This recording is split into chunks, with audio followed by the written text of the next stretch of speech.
Hello, Jake. Good to see you.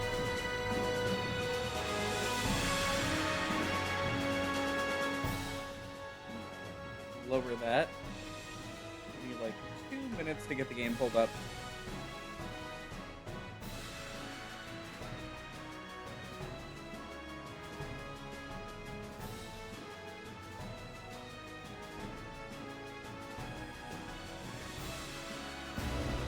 Ah.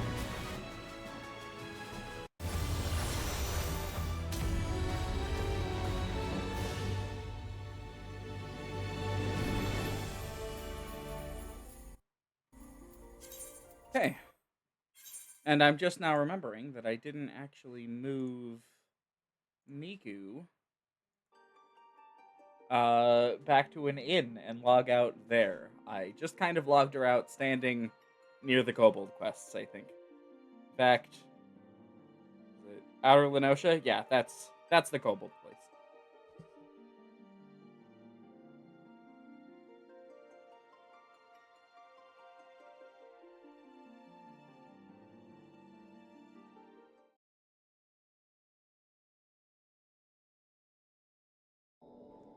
Okay. You know, since we're here, we might as well spend a little bit of a warm-up period just doing Kobold Quest turn-ins. They're pretty short. I don't have an advancement quest ready today, so the time we would spend on that, we're gonna spend unlocking the Amalj'aa. None of this I'm going to read, ever.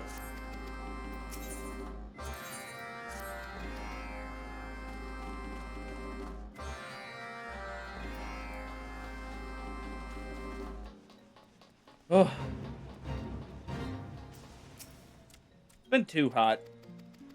Today was ridiculously hot. Uh-oh. Oh, I did not want to have to do this.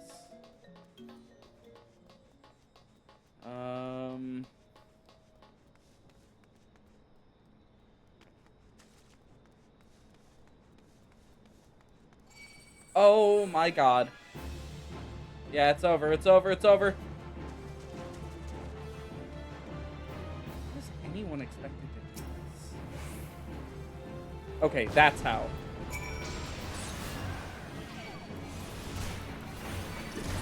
I forgot to switch to Dragoon before doing this.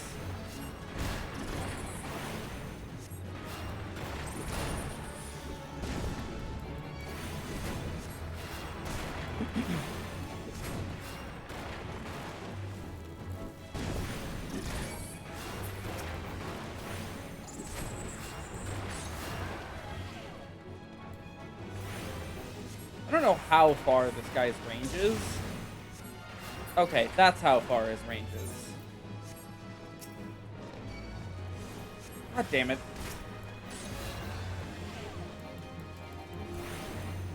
Wow, everything is going wrong all at once. Oh, welcome back, other bomb.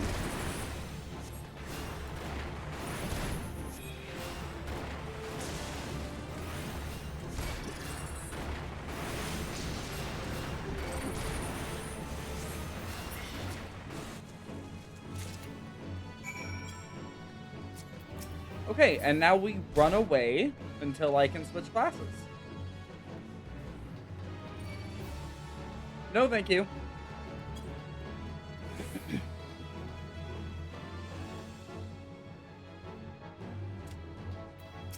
You know, might as well, while we're down here.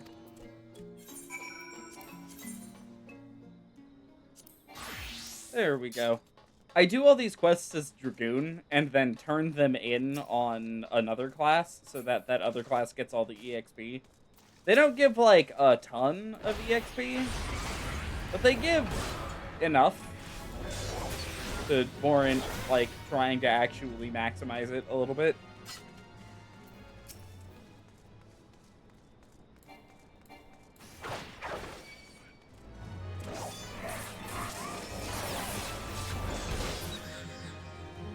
How many of these do I need to kill? 2.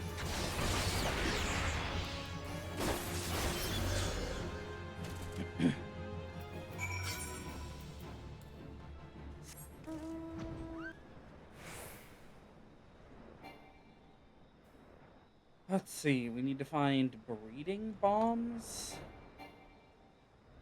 Oh, right. I remember this now.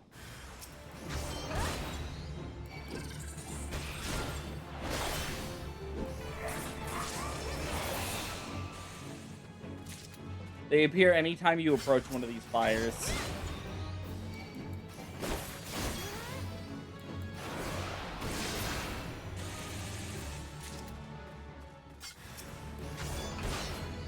Okay, that was, quick enough.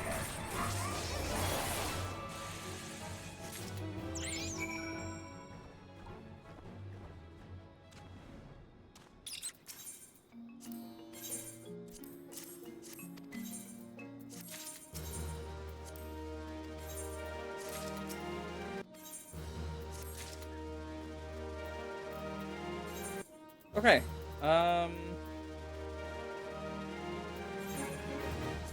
so I guess I have white mage quests lined up. I did get it to level... I turned those all in on Dragoon.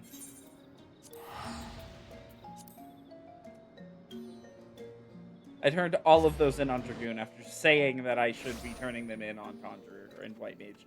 Okay. Awesome. Now listen, I may be stupid.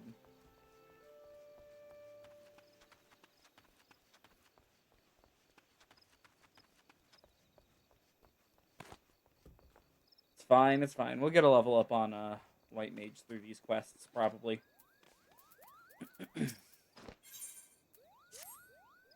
Miku, I owe you an apology. When last we spoke, I promised that I would find a way to convince my brother to accept you, but I fear he intently refuses to heed my words. Why, the more I try to reason with him, the more he shuts his ears to me. All pride and no common sense, that one. I can scarce believe we are kin. So intent is he to prove that you are unneeded that he dashed out into the forest all alone, boasting that he would placate every last elemental and save the forest all by himself. Needless to say, such a task is far beyond his powers. There's a part of me that would like nothing more than to see that foolish boy learn his lesson, and yet, as a sister, I fear for him. Would you go look after him, Miku? Seedseer or no, he is in many ways still a child, and the forest grows ever more unsafe these days. I thought to go myself, but if you were to save my brother from his own recklessness, perhaps we might finally see how fatuous he has been. That is, huh. When last I spoke with him, he announced his intentions to begin his efforts in the Bramble Patch. With any luck, you may still find him there. Now please go with haste before some ill fate befalls him.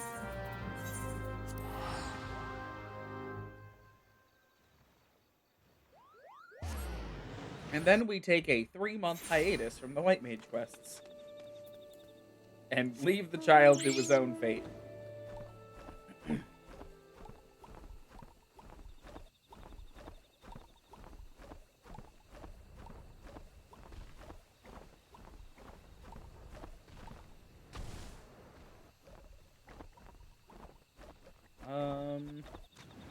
There he is.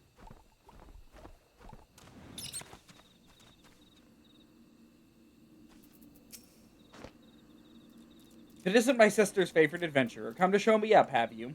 Well, you can march right back and tell sister that I'm doing just fine. I'm only resting. Even if I were hurt and unable to placate this tree, what would a run-of-the-mill adventurer like you do about it? Oh, wow. 4 of them. Before I even have an alien. Interesting.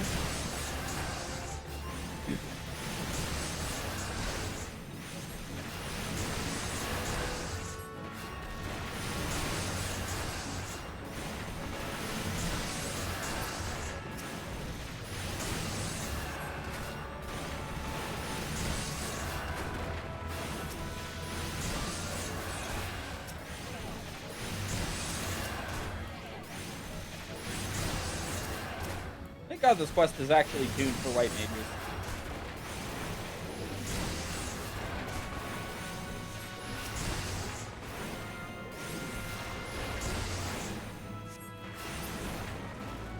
Alright, child, that was actually pathetically easy.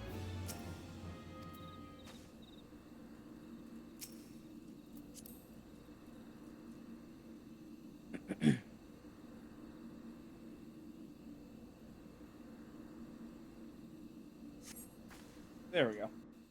That took a weirdly long amount of time.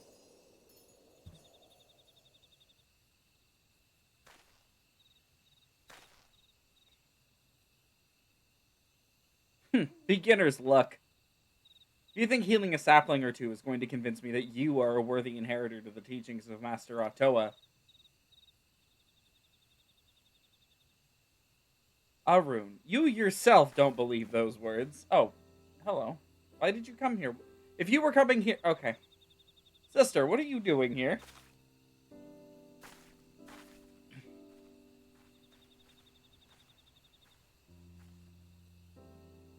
Seeing to my pig-headed brother's safety, what do you think I'm doing? For better or worse, it would appear you suffer only from bruises to your leg and your pride.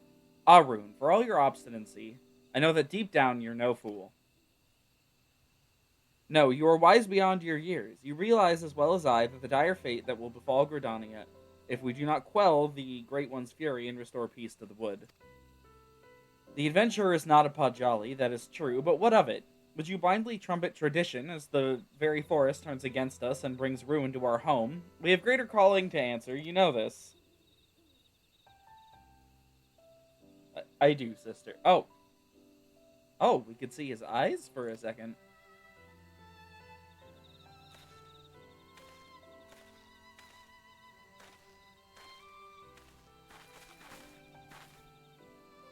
Oh, my dear Arun, what are sisters for if not to forgive their little brother's fits of folly? Now, Miku, I believe the most important task of all still awaits us. Let us return to Camp Tranquil. I don't think it's actually time for that yet.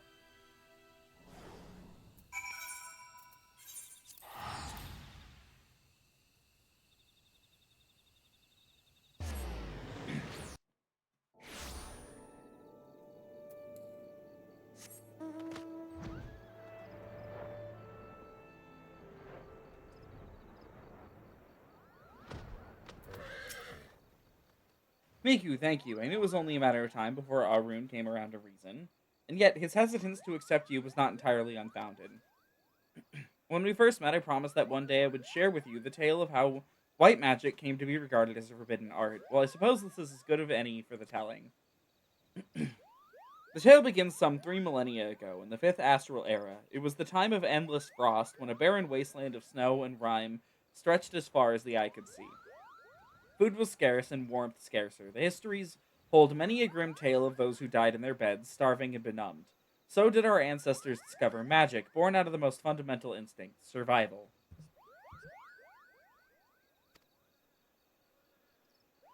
In time, the winter thawed and magic was no longer essential for survival, but once awakened to its conveniences, there was no returning to how things once were. Ere long, the people discovered all the myriad ways in which magic could be employed, and civilization flourished.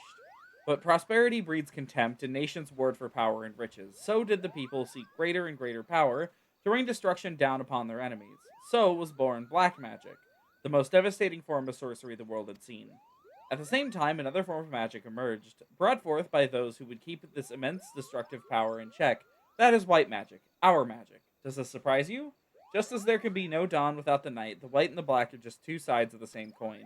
War raged on, and magic was used and abused with little concern for the consequences. And consequences there were. Unchecked use of magic soon dried the flow of aether, threatening to bring blight to the land. The magic of healing, it made little difference. If used with no concern for the aether, our magic would prove as ruinous to the land as the most devastating black magic spell.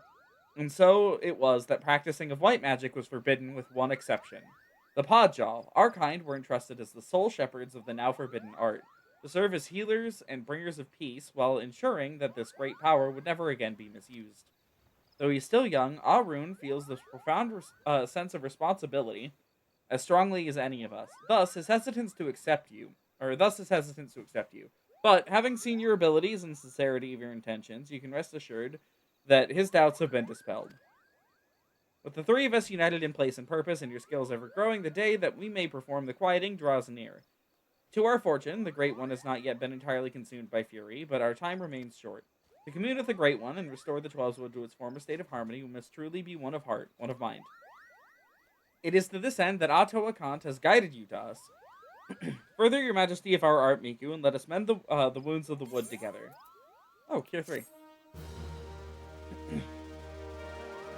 Cure 3 is a really bizarre spell. It heals nearby party members.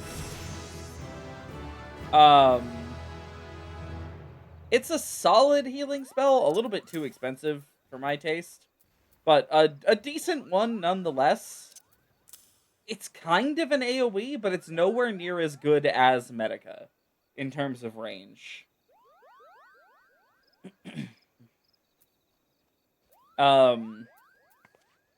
don't know what its exact range is these days, but back in the day when the spell was first added to the game, people had to stack for it. You had to huddle together, and it was bad. It was a terrible spell. Your command of white magic has advanced considerably, Miku. Yes, the time draws near. Let us begin our preparations for the quieting. At its roots, the ritual is no different from the acts of pacifying that you've already performed. The difference lies only in the difficulty of the effort. The Great One possesses a power unfathomably more immense than the elementals you've communed with thus far. Power so immense that a mage might be easily overwhelmed by the sheer force of its will. To prevent such a catastrophic fate, our tradition decrees that a special garb must be donned before performing the ritual. I have prepared for you these pieces, but I fear they will not avail you in their current state. So it is that I would send you on a journey. It always is like this, isn't it? I trust you know the story of Amalj'aa Unlock. I don't. Rare among the Pajal, he left the forest to travel the realm, healing the land and its people. As a tribute to his wanderlust, after he passed, his ashes were divided among several urns, which were in turn carried to the far reaches of the realm. And it was there, in the distant lands that the great mage so loved, that his ashes were buried and monuments erected in his honor. You were to go on a pilgrimage to these sites and receive the blessings of your forebear. Only then will the garb I've gifted you be imbued with its divine powers. Mind you, you will find that these places are not as welcoming as they might have been in Master Otoa's time. The first site is on the shores of western Lenosha, a place now feared as the Serpent's Tongue, home to a band of vile pirates. The next is to be found in Mordona, in that overgrown labyrinth of roots and vines so affectionately known as the Tangle. I do hope that Master Otoa's ashes have survived those most oppressive environs. Third site I would have you visit is perhaps the most treacherous location of the lot, Raban's Push in northern Thanalan, a stone's throw from the Imperial stronghold. I urge you to exercise extreme caution. Okay, well, absolutely none of these are even remotely close to this place. Oh. Oh, they're sending me into the Sahagin stronghold. This blows. This is terrible.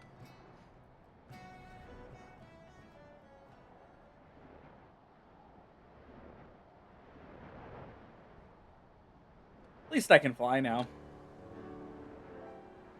That's a positive. What is this? Oh my god, get out. I keep ending up with like the same exact drops from like a couple of dungeons that I keep getting out of leveling roulettes. I've had to throw out plundered canes like 4 or 5 times this week alone.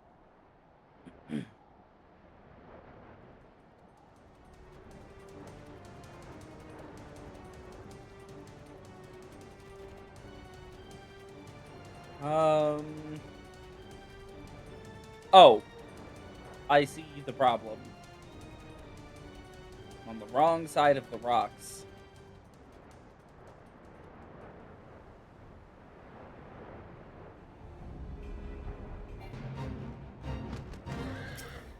There we go.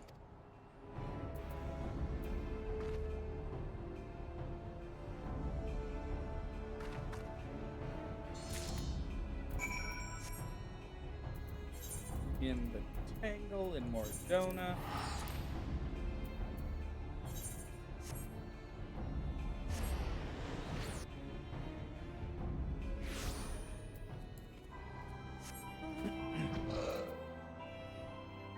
While we travel around, let me check the other classes I have. I think do we have a warrior quest?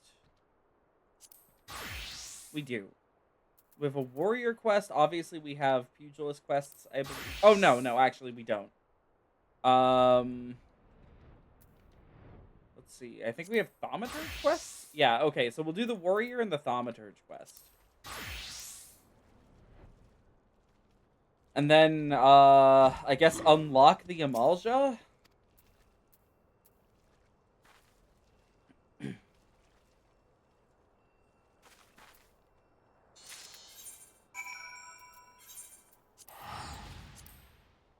I don't remember what the White Mage gear looks like. And they've given me the 2 pieces of gear that are, like, the least notable.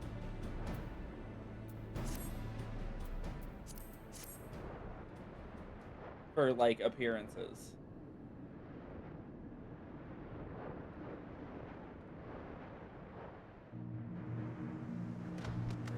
You know, so far this hasn't required me to fight anything, so that's, like, good.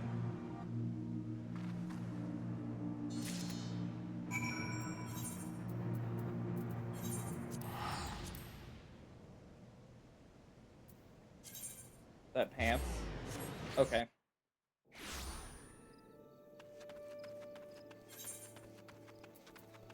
Let's equip these.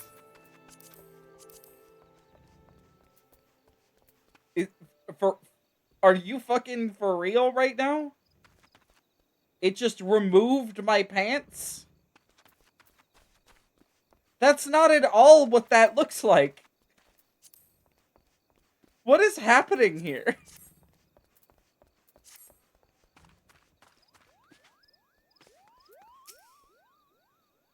Your safe return heartens me, Miku. Sorry. I'm just thinking about the fact that the way this fucking quest is designed, you are going to be returning to Reo Senna on female characters without pants.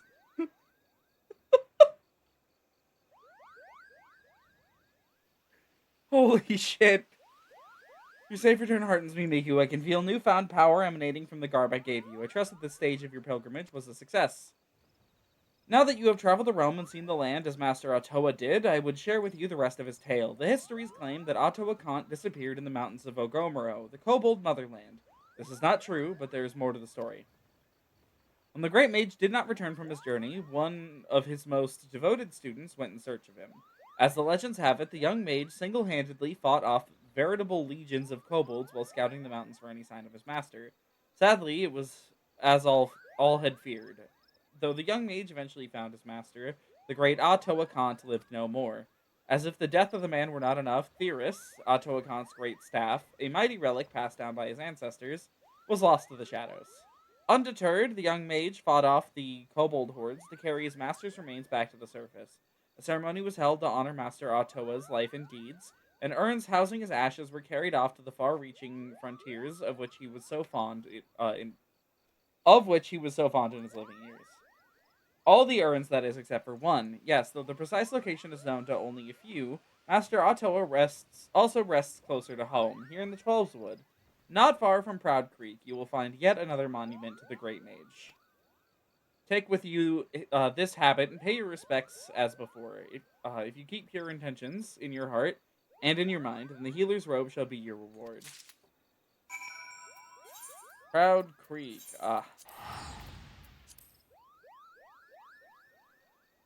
What's up with the Moogles next to her, by the way? They haven't spoken to us or participated in the quests. Ever.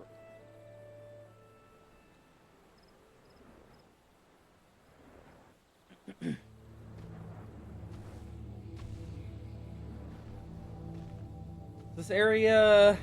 Oh my god. Okay, well... Where...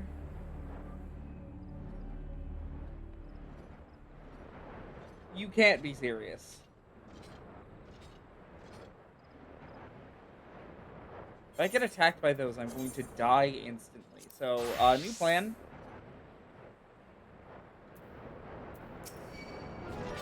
Niku, get off. Thank you.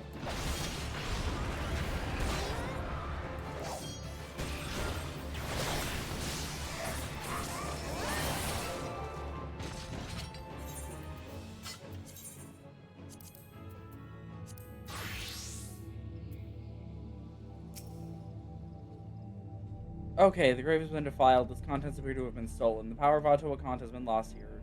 Return to Camp Tranquil and seek counsel from Rayosena. Don't look at me, don't look at me, don't look at me, don't look at me, don't look at me, don't look at me, don't look at me, don't look at me, don't look at me. Oh.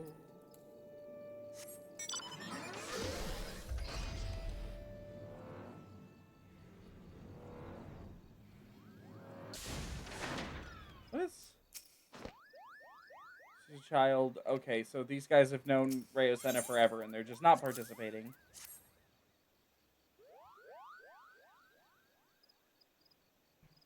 The urn holding Master Ottawa's ashes was stolen. This can't be.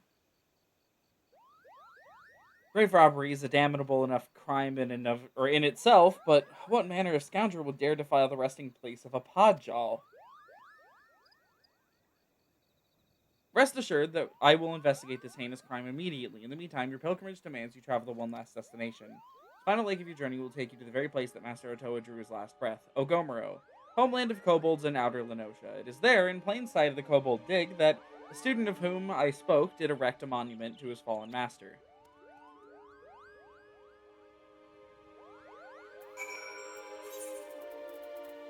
Oh, I can put that one in like a pretty easy spot, comparatively.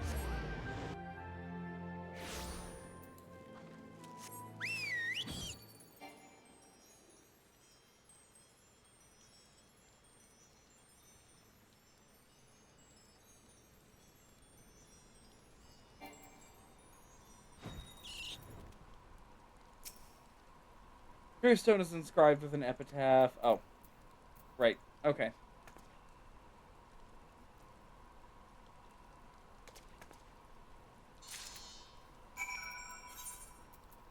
God, that was a long-ass quest. Will this even give me the new ability? It won't. They're gonna make me do another level 45 quest.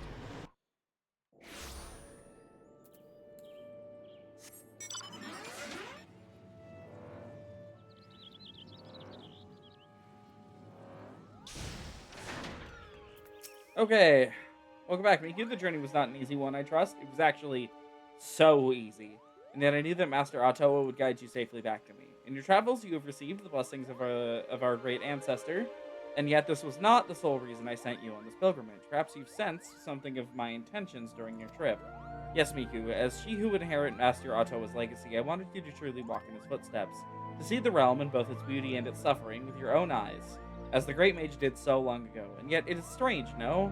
A pirate's lair, a rampant jungle, mountains of fire.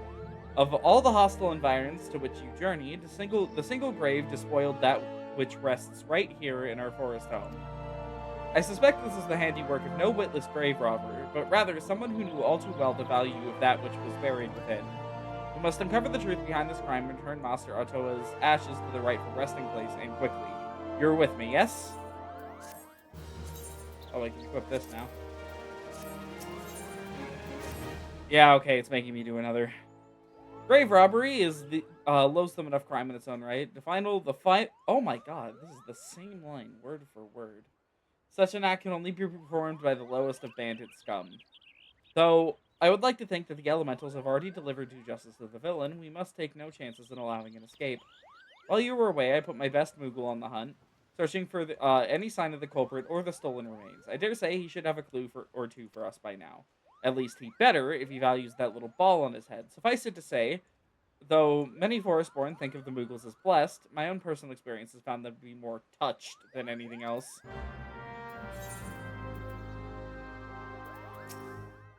Oh, mistress, you shouldn't say such hurtful things. It's most unbecoming of a seed seer, Kupo. But fine, don't listen to me. Why, I told her just the other day that this is why she remains, shall we say, unspoken for. Wow! Okay. She might not react to that phrasing at present, but her ire was indeed fierce, Kupo.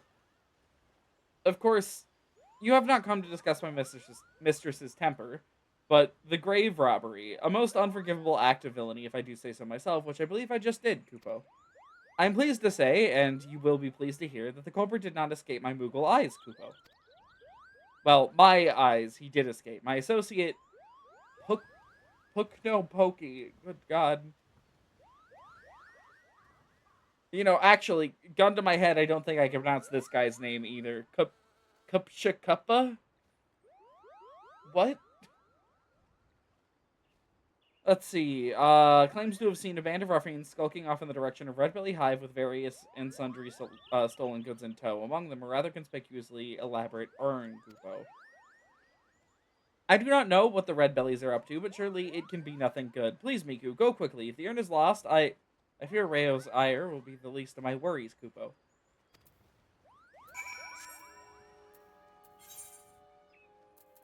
Okay, it is literally faster to teleport. And I imagine this doesn't give any money. Hey.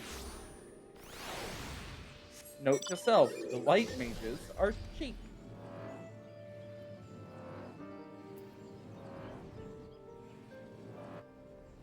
There you are. Those thieving crooks, those crooked thieves, defiling the resting place of a podjaw. Why, no amount of thrashings, lashings, and bashings would suffice. Kupopo? Why, if it isn't the lovely white mage Kupsha Koopa spoke of, and not a moment too soon, why, I was just about to swoop in and give them their comeuppance myself. Now that you're here, however, I believe I'll just sit back and enjoy the show, Kupo. While those vile red bellies tossed the urn into some ramshackle wagon, a most ignoble fate for a Podjali legend, I do declare, and carted it northwise toward their hive, you will retrieve it safe and sound, won't you, Kupo? Sure.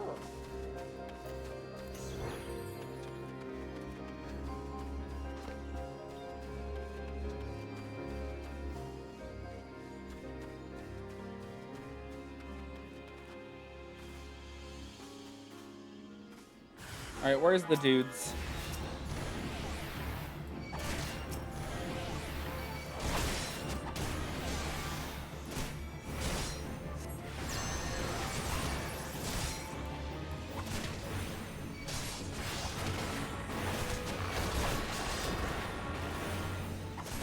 It's gonna take a little while.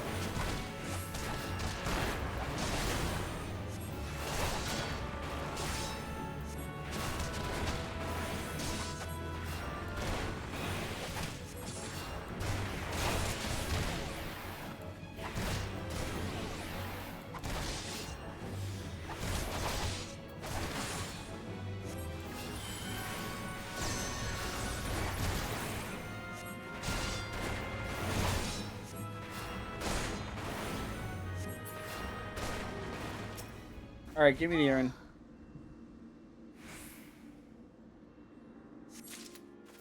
Oh, okay. It's a one-step quest. That's not so bad.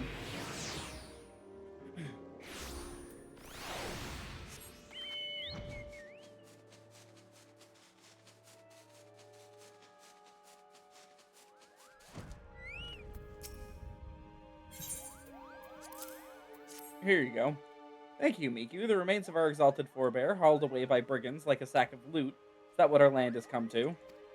There can be no doubt, it is the Great One's fury that brings such chaos to the Twelves Wood. The situation is grave indeed.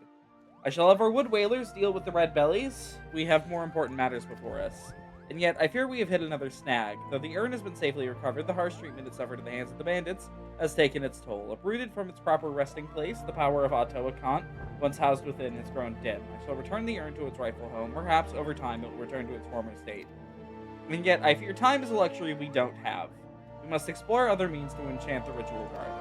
I will consult with my brother and see what knowledge he may have to offer. In the meantime, I would ask that you master your newfound skills as best you can. There's no telling when the Great One's fury might grow too strong to contain. We must ever be prepared. Finally!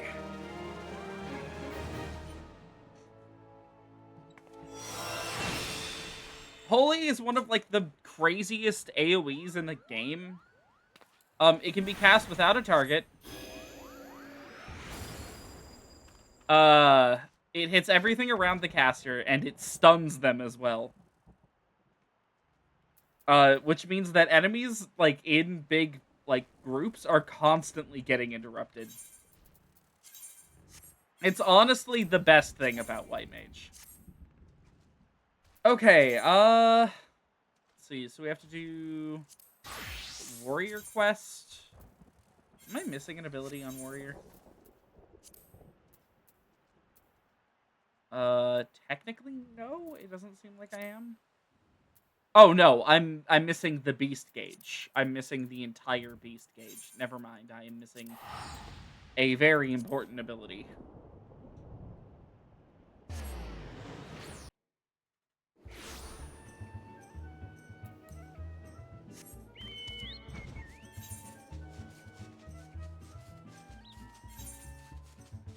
We might save Black Mage for next time then.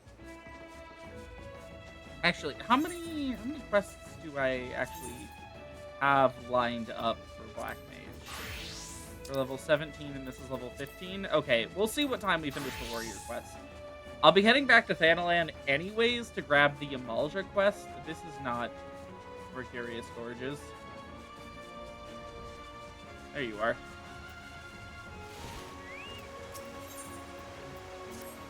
Welcome back, my friend. I can see that you've not neglected your training. For my part, I fear that deciphering the ancient chronicles of my people is proving to be a much more demanding task than I had imagined. Mind you, it hasn't helped that I've been somewhat preoccupied of late. A comrade of mine from my days on the Company of Heroes asked me to do a favor, and it's taken me back and forth across the realm like some bloody fairy.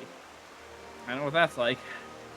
I'm on a hunt for some mysterious feral beast that's been terrorizing small folk. People don't know where this monstrosity came from, but witnesses say its thirst for blood is unlike anything they've ever seen. Unfortunately, the time I've spent in pursuit of the beast is time I've not spent studying the chronicles, and I am so sorry to say that I've made little progress. However, while on the road, I was able to decipher one passage that may be of interest to us both. From what I can gather, the chronicles tell of an ancient set of armor forged by my ancestors in the flames of the Seven Hells, and inscribed with the same arcane incantations that adorn the soul of the warrior. It seems that this mighty armor is passed down from hero to apprentice for centuries, until one man, driven by rage and vainglory, cast all 5 pieces from Amalj'aa's highest peak. Since that day, the armor has remained lost, and with it the power that it harbors. As far as I can make out, the next passage of the Chronicle concerns the whereabouts of these missing artifacts, though I have only been able to make sense of the odd word thus far. Still, I must confess to some excitement. Imagine what a warrior clad in such garb could achieve. If only my brother were here, we could decipher the text together and spread the teachings of our people to the entire realm. Alas, he is not. His whereabouts are as hidden to me as those of the ancient armor. I would have liked you to meet him, if only so that you could have looked upon a true warrior. Well, perhaps you still shall. Eorzea is not as large as people perceive. Paths cross, fates intertwine, such as the will of the spinner. It may be that my brother has chosen a similar path to mine, but I've rambled long enough. You're here to take the next step in your training, and so I shall oblige. All of that felt worthless. Thank you, Curious Gorge. In the southern reaches of Thanalan is the Segoli Desert. The godforsaken wasteland of naught but sand that stretches as far as the eye can see. It is here that the Leviathan of the Dunes lurks, a sandworm of gargantuan proportions. When facing this mammoth creature, you will soon realize that the people hacks and slashes with puny axe are ill-suited to the task of felling such a foe. But do not let this dissuade you. Wake the slumbering beast within and summon forth a strength that transcends the limits of your physical form. Mind you, you'll first have to find the beast, and that might prove a tall order in itself. The Ooh tribe that inhabits Forgotten Springs is wise to the movements of the denizens of the desert. Should you want for guidance, I'd wager they can set you in the right direction. Awesome.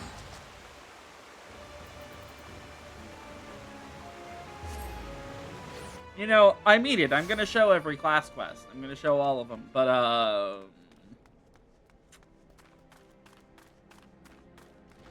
you know, some of these... I'm not reading all this. Some of them are distinctly not good. And that is how I feel about the warrior quests. And I hate to say it, they don't get better after a Realm Reborn. I think they actually only keep getting worse.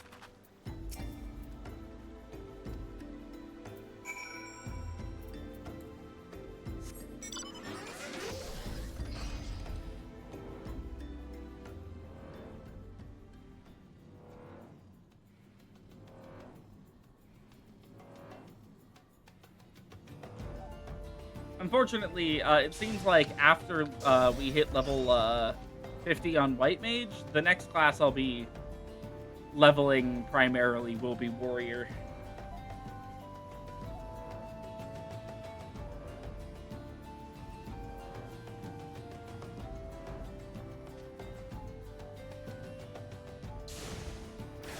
Oh, there it is.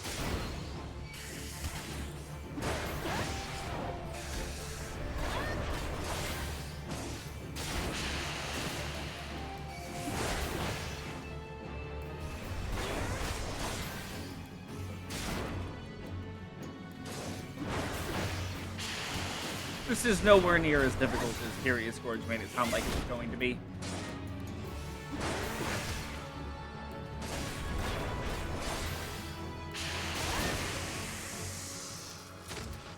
And that is it for the level 35 quest. Amazing.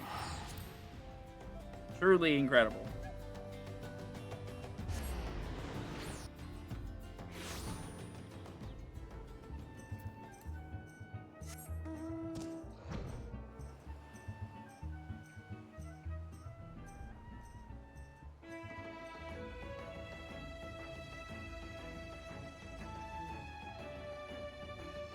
I guess that leaves us more time for the Black Mage quest, so I'm not going to complain too much.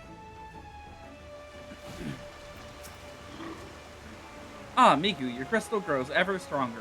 In felling the raging sandworm, the beast within you slowly but surely rouses to wakefulness. When next you do battle, methinks you will find yourself capable of movements heretofore unfamiliar to you. When you have matured or mastered your new talents, return to me. In the meanwhile, I shall continue my study of the ancient texts.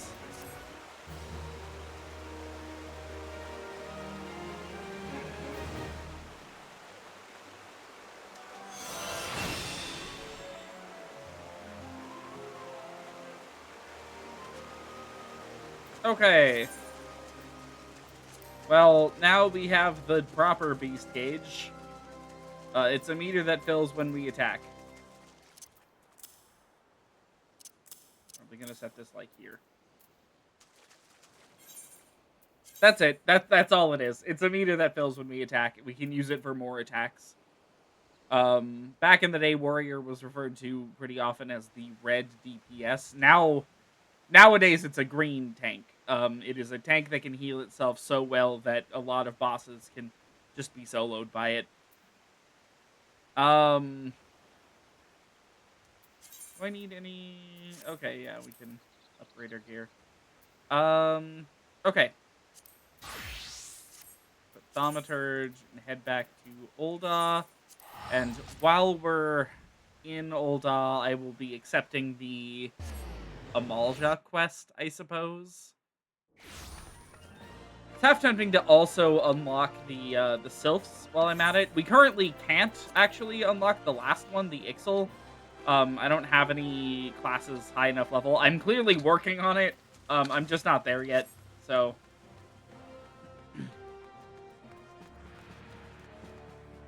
Okay, is it this one? Yes. Yours is a welcome face, Miku. I have a task for which one of your impeccable record would be well suited, though perhaps campaign would be a more fitting description, given the sheer commitment this mission demands. As you are well aware, the inhabitants of Thanalan have long suffered the hostilities of the Amalj'aa. The Lizardmen have been quiet for a time, chastened by your victory over the primal Ifrit, but once again the Beastmen stir. There has been a resurgence in kidnappings in greater numbers than before.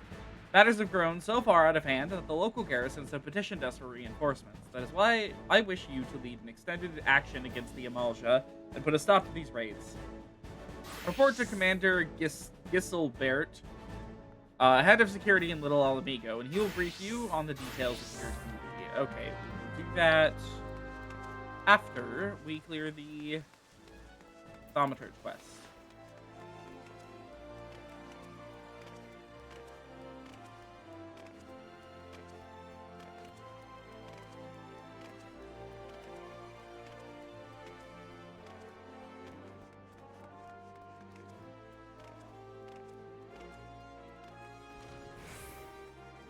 Okay.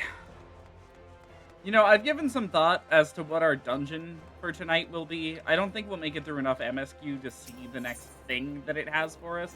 But we definitely have a dungeon that we can do. Several dungeons we can do. I'm leaning towards Amdapor Keep. I think that'll be the easiest one, at least for me. Anyways. Come, Miku, the Yawning Abyss beckons once more. Today, Kokobezi will instruct you from the chapter entitled The Threat of Superiority. You are come for your lesson, Miku, then heed well my words. The threat of superiority. Ah, how magnificent the intimidating power we wield. Flames sear the air, ice frosts the ground, and lightning flashes with blinding incandescence. But not all are cowed by our elemental fury. Ignite not your flames, summon not your ice, and strike not with your lightning. Know you this threat, and stay your hand against such foes. Once you cut away all the overblown imagery, the passage draws attention to an important tactic. Wise Thaumaturge does not engage in battle against opponents she cannot defeat. A fine example would be avoiding conflict with Ul'dah's multitude of furious merchants.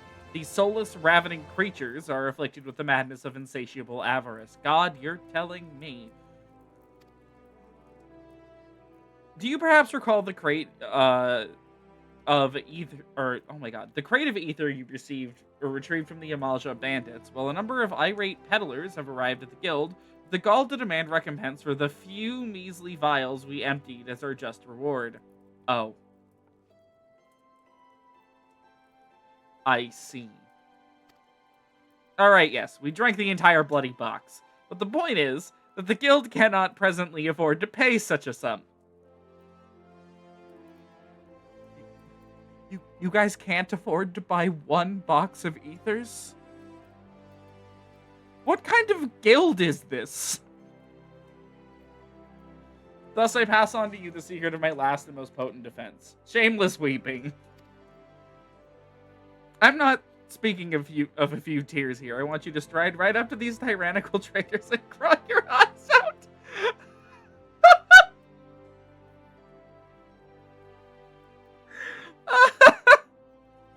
Holy shit.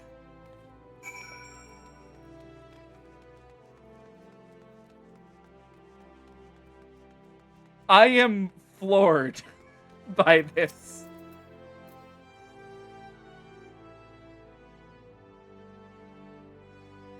There's no way this works. Well, you needn't cry about a few vials of ether, lass.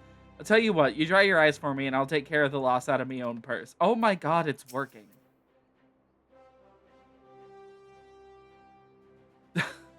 They're all watching me do it, one by one. Alright, miss. I know you're the one who chased down those Amalj'aa brutes for us. I'll let it go this one time for your sake.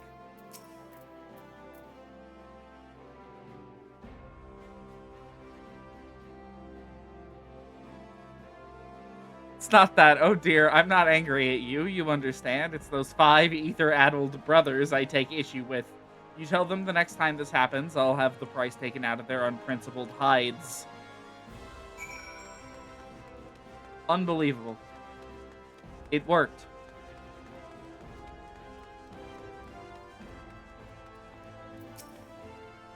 A masterful performance, Miku. The sniffling was a nice touch. You will, however, encounter foes who are unmoved by such piteous wailings. Take this recent request, for instance, which I have nominated to serve as your next trial. A team of scholars has asked for a thaumaturge to destroy a cursed relic they unearthed known as Mormo's Urn. That sounds like a rejected Muppet. While pottery is, by and large, immune to tears, it is the Alacran thieves that subsequently stole it that concern me. The Alacran are an organization of criminals not normally known for their gentler, understanding dispositions. Rather than attempting to engage with an entire gang of their thugs, I would suggest you neutralize the threat to your person with a well-timed sleep spell. I will not be doing that. The Alacran have been seen traveling to the southeast of Drybone. Find them and destroy the urn they carry. Oh, this is going to be a solo duty.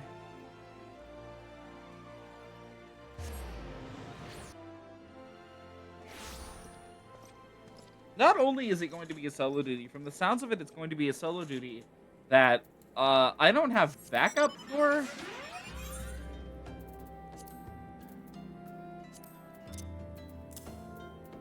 So sleep might actually come in handy.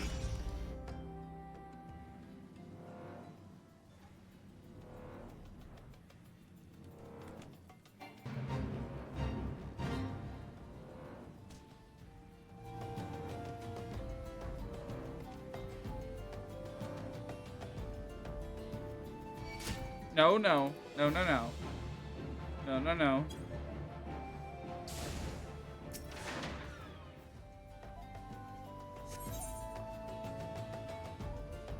Sure.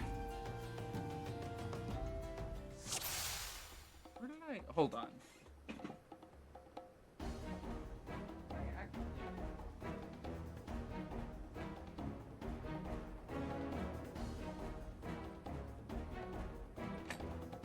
Okay.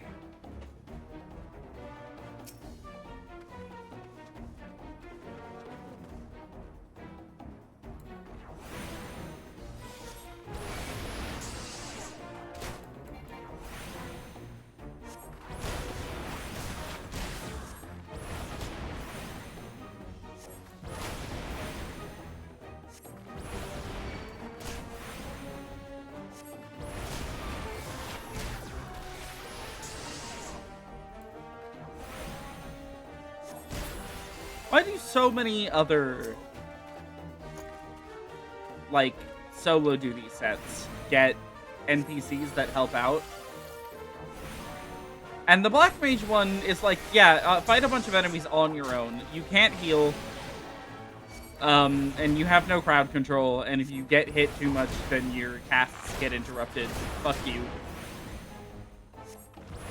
Oh, the enemies in here are poisoning me, too.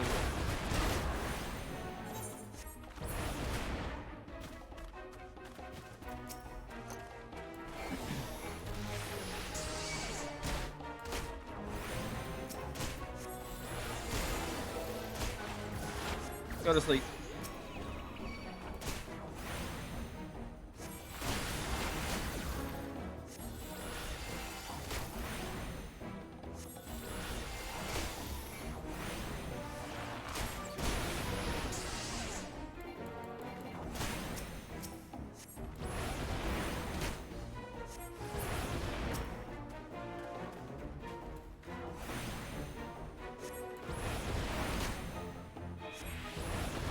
Sleep in this game is one of those status conditions that goes away the second, like, an enemy takes damage. Which basically means it is completely worthless, and I do not like it very much. Hence, I don't normally even hotbar it. It comes in handy sometimes, though. Like, the individual sleep spell isn't bad. It hits multiple enemies, so if you're trying to solo a group, it's not the worst thing in the universe.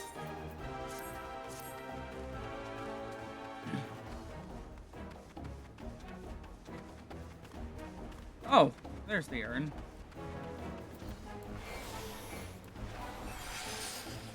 The second I touch that, they're gonna grab me.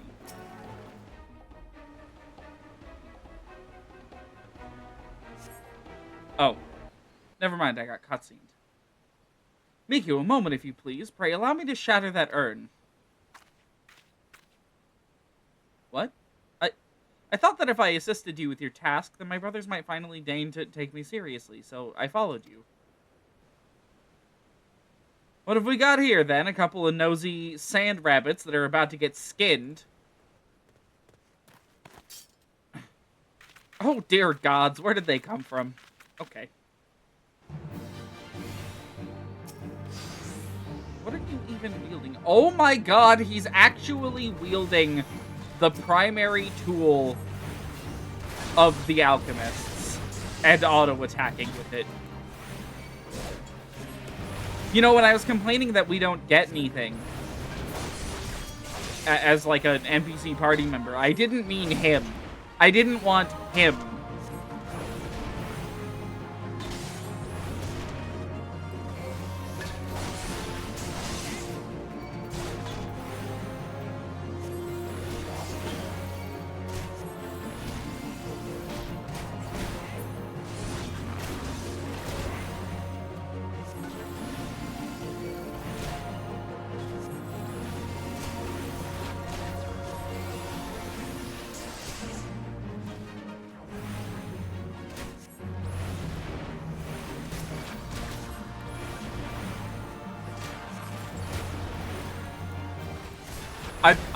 I'm in awe at this entire quest.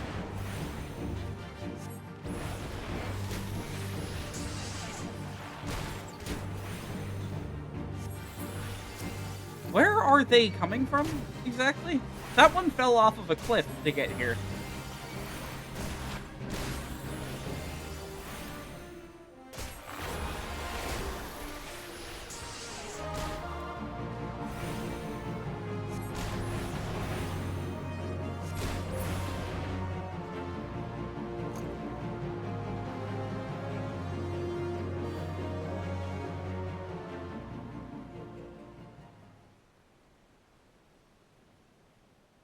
That was simply incredible, Miku. I wish I could wield the same sort of power.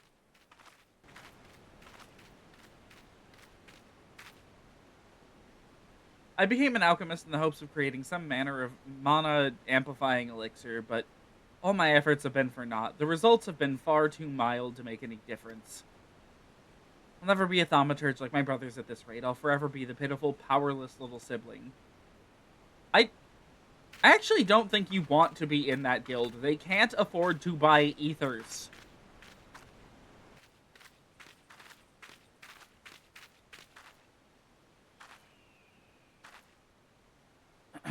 Mormo's urn. If I destroy it, then maybe my family will see what I'm capable of. Wait, don't you dare break my urn! What the? Did that piece of pottery just talk? Are you Mormo the Void Scent? Mormo is a Void Scent? I'm gonna be honest, in my head, there's still a Muppet.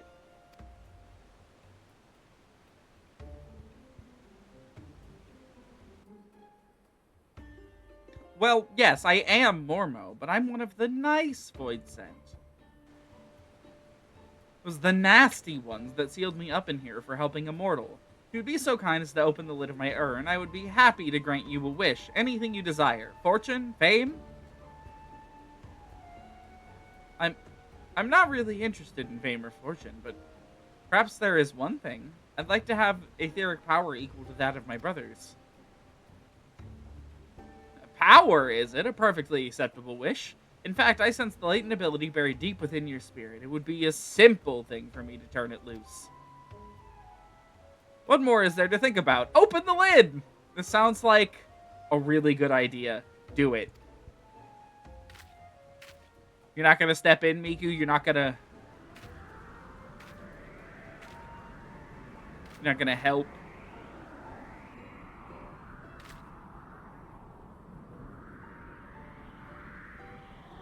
The jar is glowing evil.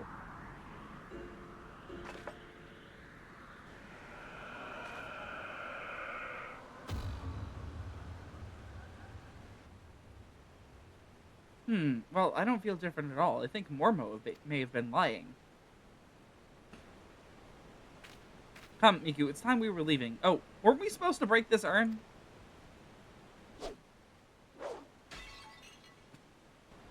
Oh my god. And that is that. Yes, this will be such fun. I mean, it'll be nice to return home after all this excitement.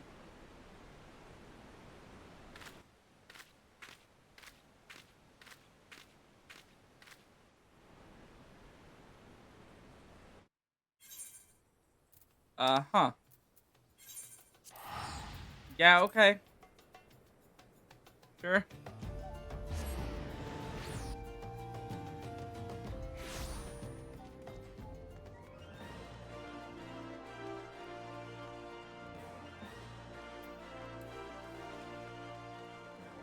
I just realized I could just teleport to the Thaumaturge's Guild.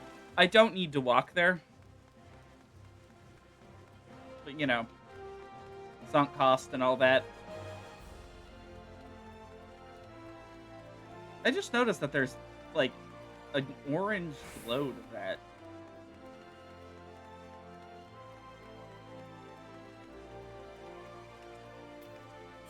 You know, is this year's Rising...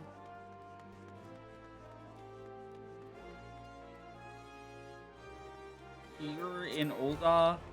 It's currently Rising season, which means it's the anniversary of the game. Which means I have to do that on all of my characters. Oh boy. Welcome back, Miku. I'm glad to see you making a habit out of not dying. Before we discuss your trial further, however, I would ask you about Kokobusi. When I saw him but a few moments ago, he seemed odd. Well, odder than usual. Would you happen to know aught of it? Yeah, he was there. Busi was at your trial? It is extraordinarily dangerous and foolish to interfere with the Thaumaturge's training. I shall have to scold him most heartily. Such unpleasantness aside, I'm impressed that you claimed victory in spite of this unexpected development. The teachings of the Yawning Abyss have served you well. With your experience and control thus demonstrated, I believe you are ready to add a new spell to your repertoire. Scathe. It is an elementally neutral blast of force. It'll prove effective against all manner of opponents. As I'm sure you are eager to test this incantation's efficacy, I shall grant you leave to return to your training. I pity the next hostile creature that crosses your path. Okay.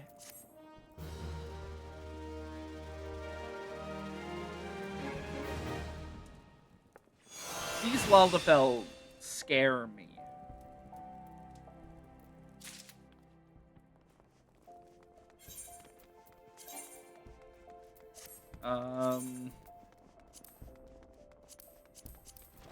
Yeah, okay. Might as well equip those. Switching to Dragoon for the Unlock quest for these guys.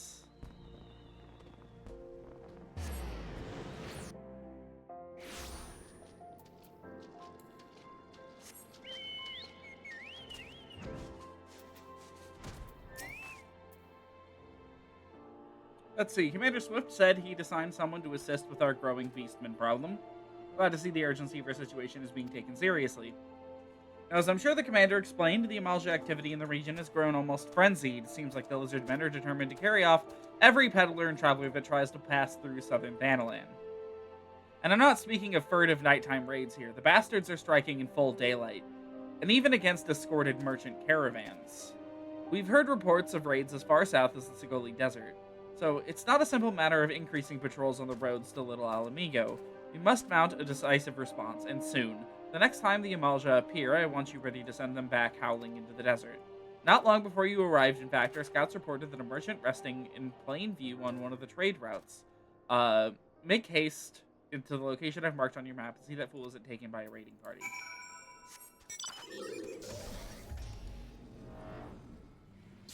Oh, right. Yeah, this is Alamigo. Can I just... Yeah, okay.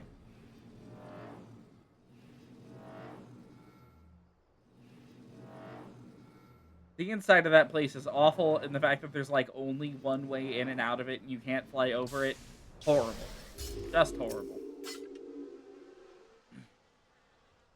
Why? What are merchants doing out here? There's nothing here. There's no one nearby.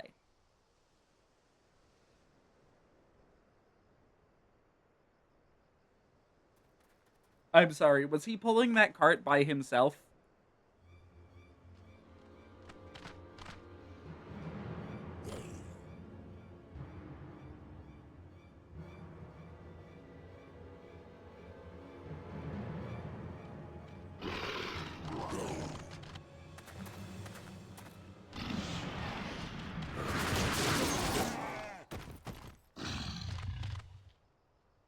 Overconfident fools, you think your raids here go unnoticed? What treachery is this? You are the Brotherhood of Ash. We are, though we number but few, we shall be your death this day. I've never seen these quests before. This is entirely new to me.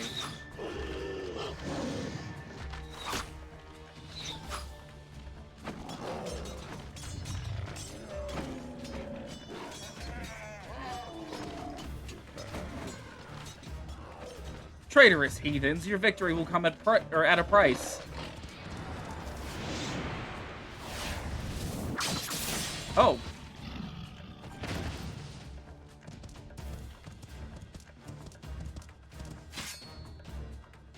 Attacking when the enemy's back is turned, your ancestors would turn in their graves. Soldier's life is one of peril. And the first rule of war is to understand the mind of your enemy as well as your own. What is happening right now? Your presence is noted here, adventurer, but this is our battle. You need not become involved. Okay.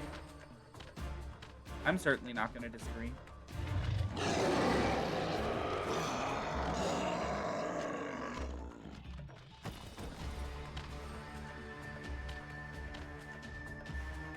I am Amalj'aa, and I lead the Brotherhood of Ash.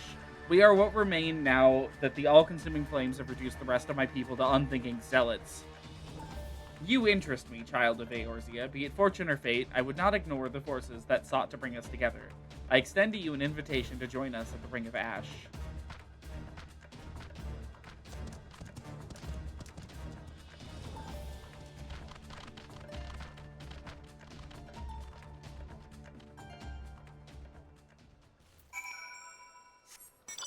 Huh. Come to think of it, I've literally never even been over here. I've never been in this area.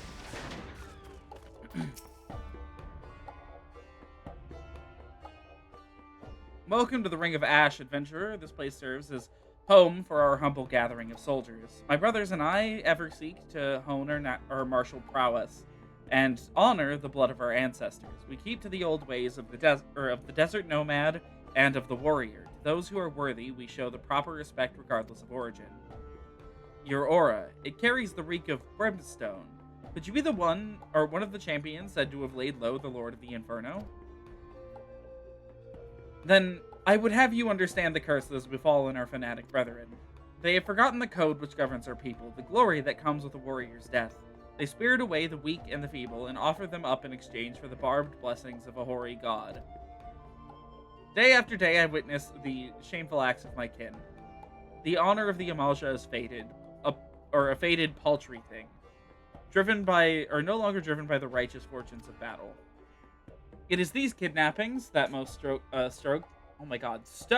flames of my victory. Why, the victims often bear no arms at all. What triumph can be found in such cowardly attacks? We are hunters, my brothers and I, and the fallen Amalj'aa who huddle in Thornmarch are prey. If you share my outrage, then I bid you join us in our kin war. No, I will not accept this pretender. Is this the Mikote? You claim to be one of the heroes that fell to Ifrit. I've cut down a dozen men who boasted that feat. Most likely you slew a guttering fire sprite and convinced yourself that was the king of the seventh hell. I did not ask for your counsel, Loon-Ga. Okay, that's certainly a name. I, and I alone, make this decision for the Brotherhood. You better not stray into the path of my arrows, adventurer. We have too many enemies for me to waste ammunition on puffed-up heroes like you. Forgive this interruption. I shall vouch for the authenticity of your claim. Only one who has faced and defeated Ifrit could have the scent that you do. Past glories, however, will not impress my soldiers. Prove yourself through your actions, and you might find your reception here improved. Our foes are the Amalj'aa of Thornmarch. We shall break the fangs that feast on the helpless. Our target is clear and our resolve unshakable.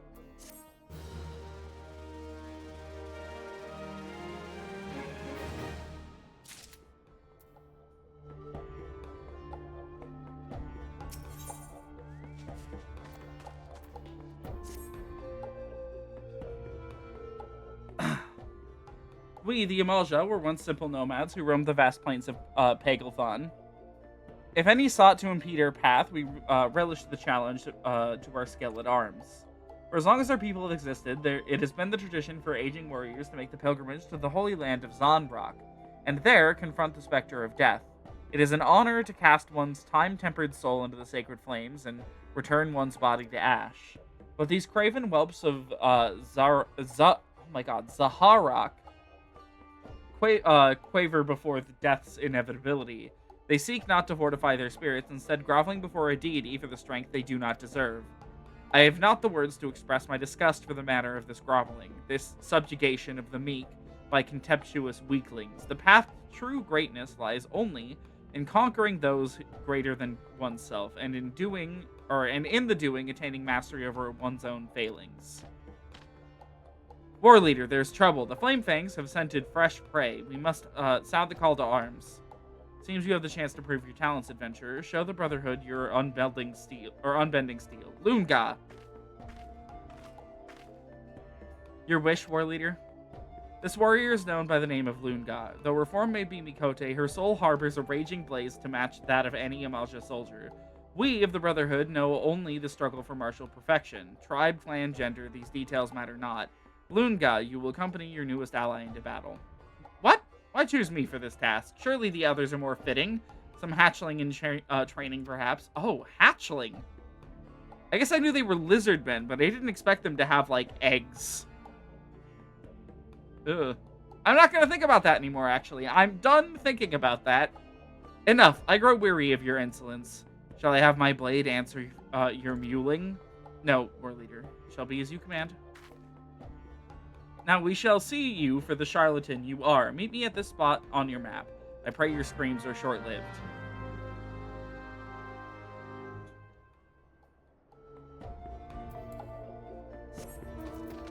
Where are they sending me? Too far away. That's where they're sending me. Now, I've heard that these quests are worse than the Sahagin quests, and if that's true, God help me. Because the Sahagin quests were really, really fucking bad. Oh my god, there's a hunt target here.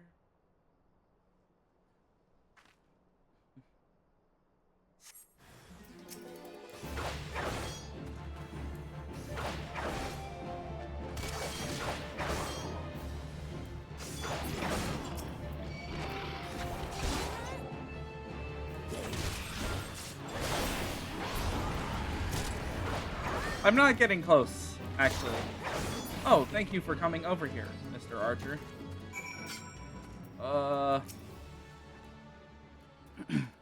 You made short work of those raiders. I don't know who you are or where you came from, but you have my thanks.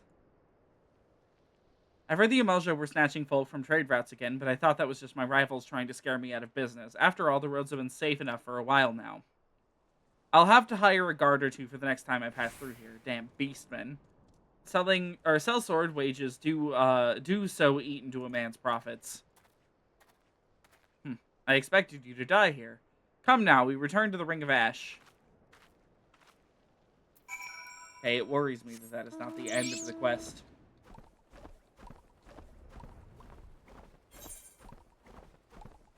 What is this? Oh, Levs. Okay.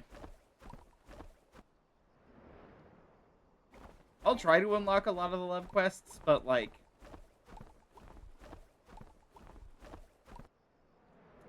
you know, it's kind of just a as I need them for leveling deal.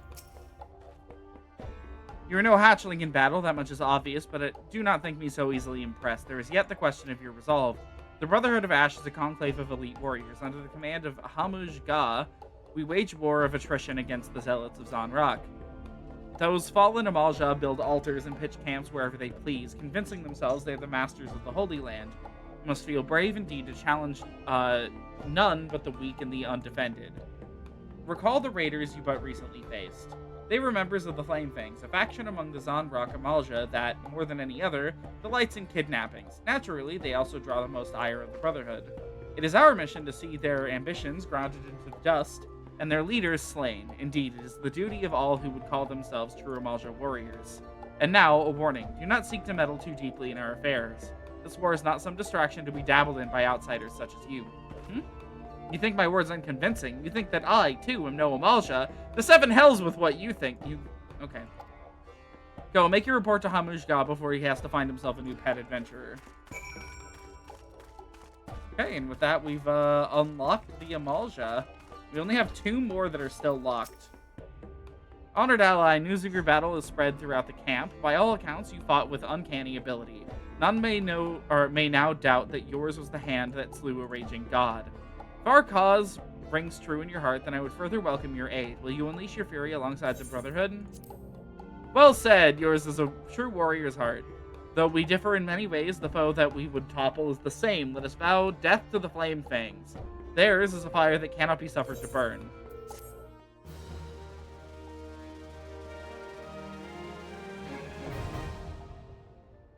There we go. Neutral with the Brotherhood of Ash.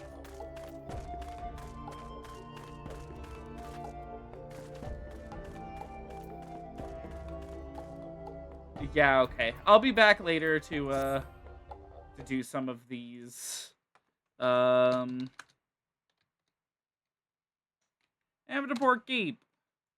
So this was the other 2.0 dungeon that launched. Ghosts of Amdapor is unlocked in... Oh, that's easy. Vesper Bay. It seems.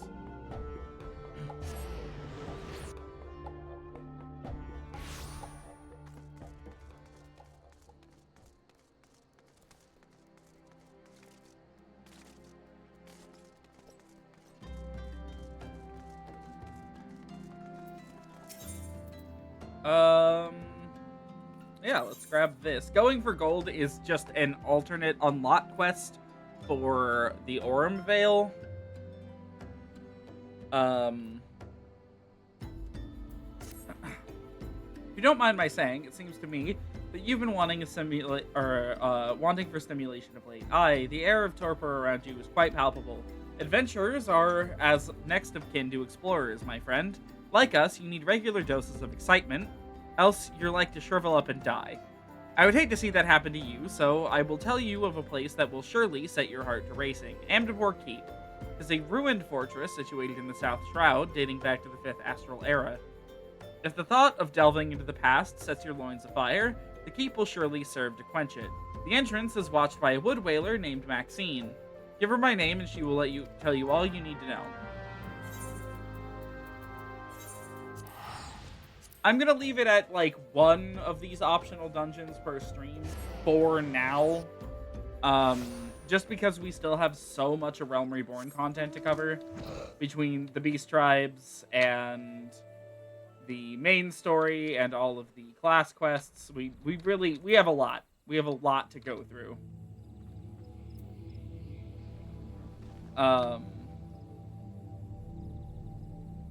And then I suppose while we're waiting for this queue, we're gonna be doing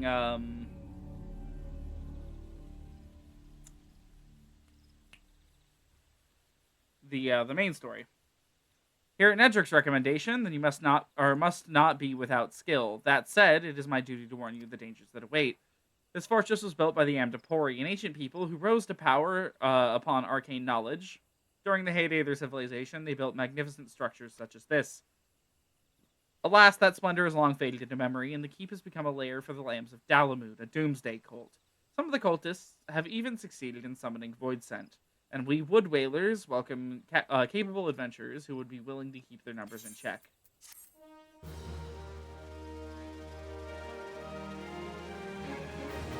Yeah, this is an important group that we'll be discussing a little bit later.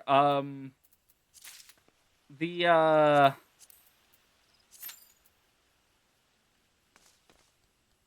Lambs of Dalamud. Hold on. I think we'll yeah, I think we'll queue into this as a scholar. How much ooh, we don't have that many poetics. I'm gonna hit more Dona real fast. The poetics grind on Miku is going to be one of the most intense things I've ever done in this game, because we're going to need to get every single piece of poetics gear offered at every single tier. It's gonna be pretty miserable. Oh, hold on. Not you.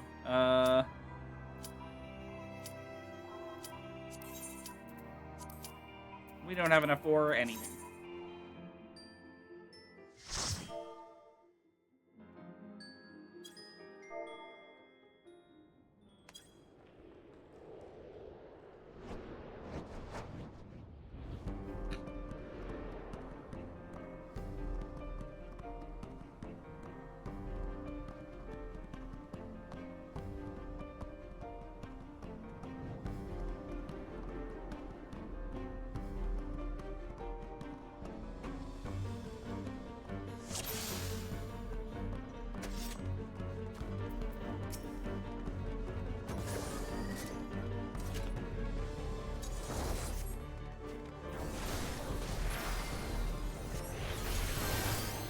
Okay, so Amdapor Keep is a dungeon that you can really tell was, like, designed for the post-game of A Realm Reborn. It's pretty damn obvious, actually. Whenever he stops...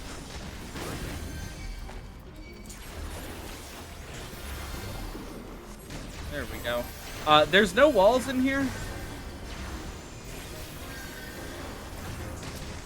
Like, at all.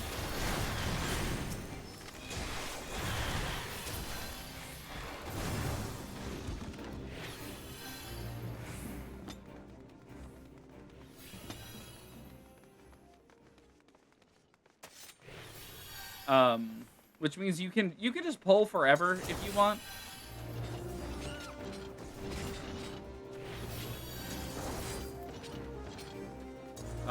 Most of the time, it's not a good idea to do that unless you have explicit permission from your healer to do it.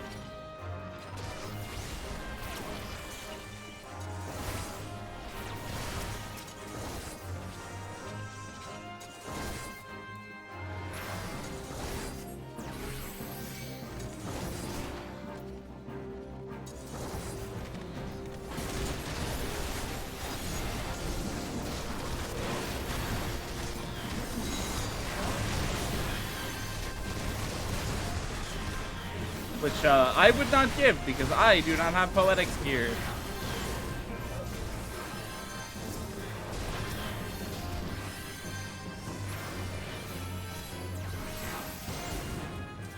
In fact, I barely have good enough gear for, being in here, to be honest. But with this dungeon unlock, I can finally start grinding Poetics. So... we can get gear sets for the classes we have.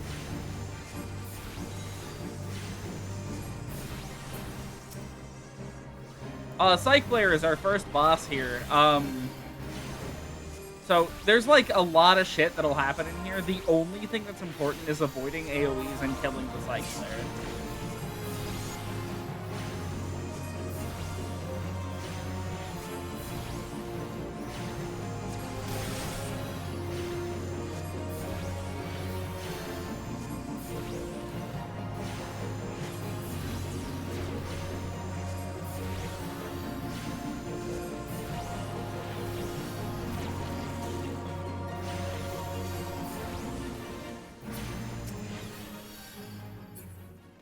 And just like that, it's dead.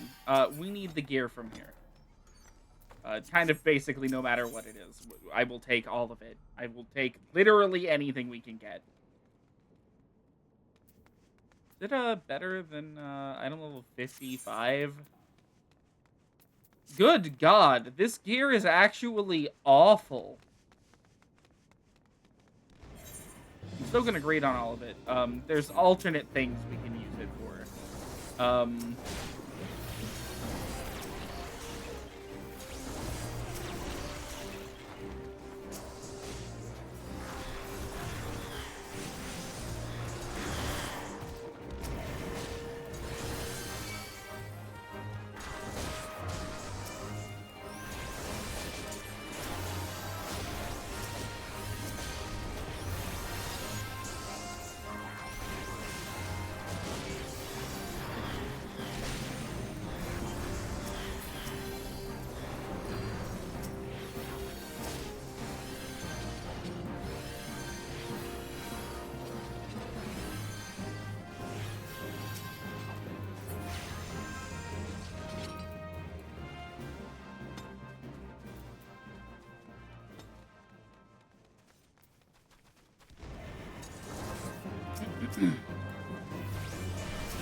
Ah.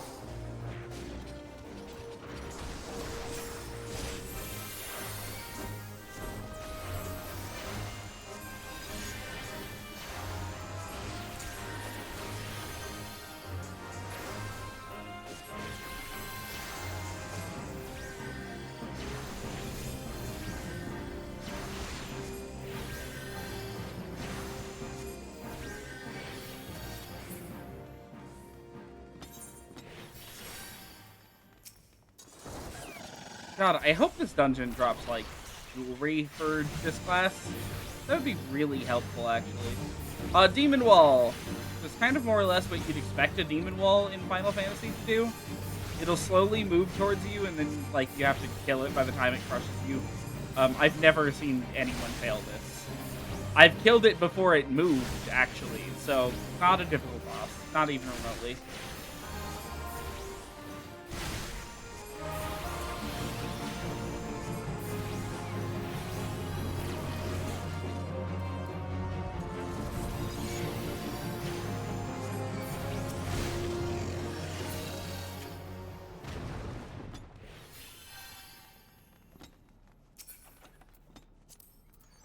Okay, well, you know, can't win them all.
One of these enemies, I believe it's this succubus right here, has a wandering path that makes her walk through a wall sometimes. One of the weird things I've noticed about this dungeon, I've ran it unsynced a couple of times for various reasons.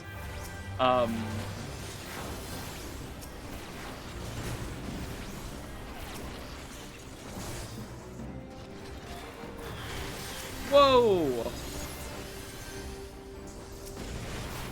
Oh, I see. They were pretty low because they super lighted. Okay, got it.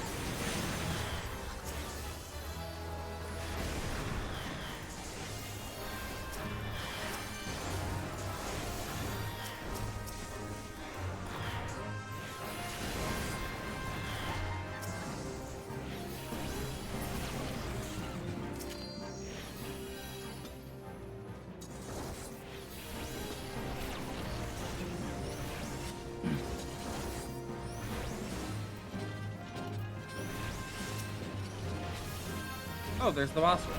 I wouldn't recommend pulling literally any further.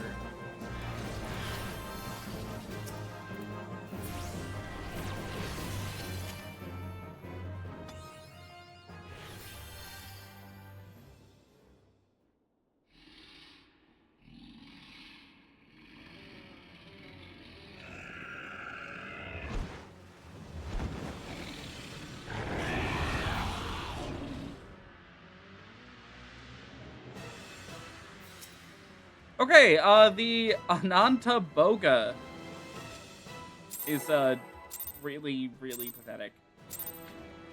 This thing is a nothing boss if there has ever been a nothing boss.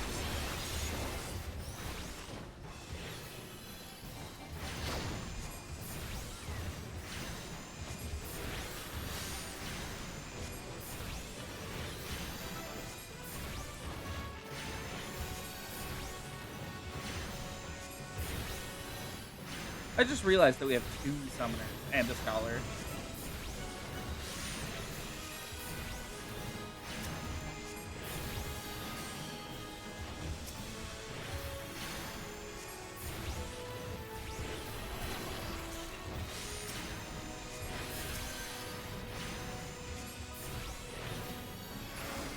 Imminent Catastrophe is an AoE, I believe.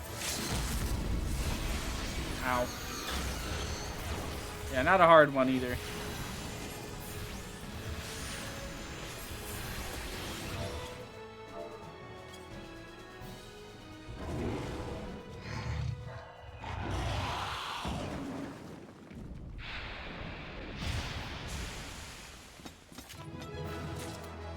Oh. I don't know if that grimoire is any good. Might be, actually. Considering we don't have a level 51 at all. Yeah, it is better than the one we currently have. Sure, I'll take it. Yeah, Amdapor Keep is a pretty much a nothing dungeon for the most part. It offers, like, almost no challenge whatsoever.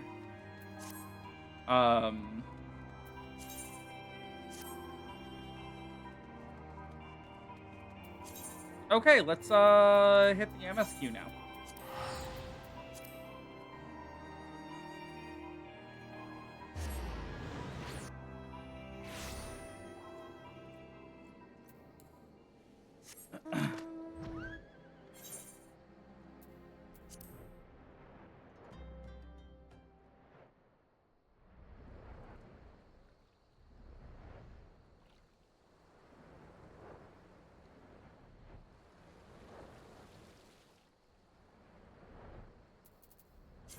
I don't really know what class I want to do the MSQ as, to be honest. Post, like, the patch content for, like, main scenario quests never offers much in the way of, like, experience. In the original patch, like, when it originally releases, obviously it offers none because it's all, like, level capped by that point.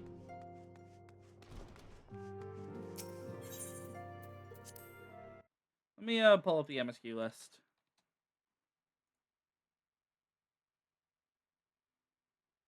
Main scenario quests. Okay. Yep, patch 2.1. Oh my god. Patch 2.1, A Realm Awoken. I tried to say Realm and Awoken at the same time. We'll do a recurring problem at a later date. Probably in its own stream. With no MSQ and stuff in it.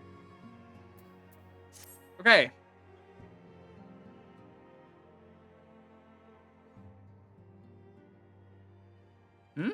Miku, it pleases me to see you well.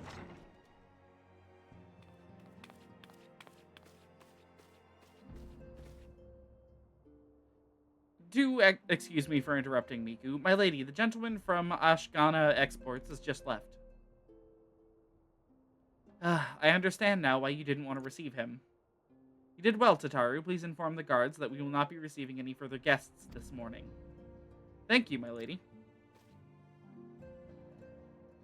Bye, Tataru. Ever since we defeated Gaius Van Balzar and destroyed his ultimate weapon, the eyes of the world have... Hey, we're not playing Bayonetta right now. Have followed our every move, scarce remembering to blink. Where once we worked in secret with precious few friends and all too many enemies, we are now besieged by benefactors, each one more eager than the last to offer us his complete support. True embarrassment of riches. Of course, every promise of patronage comes with a price. Some make their intentions known from the start, while others endeavor to engage us more subtly. Dress it how they will, the message is ever the same. We shall help you, but only if you help us.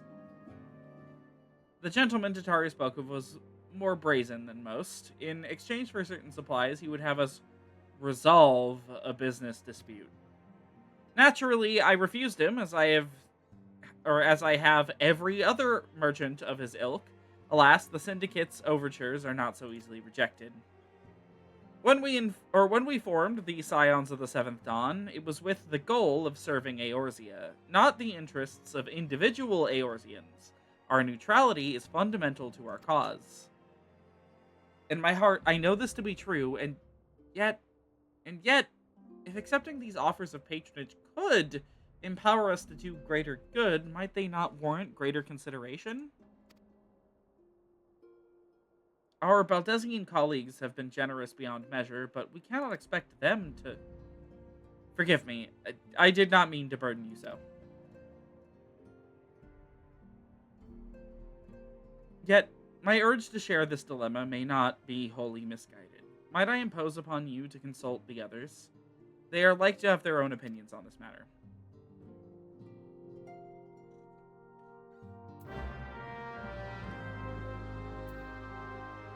Okay.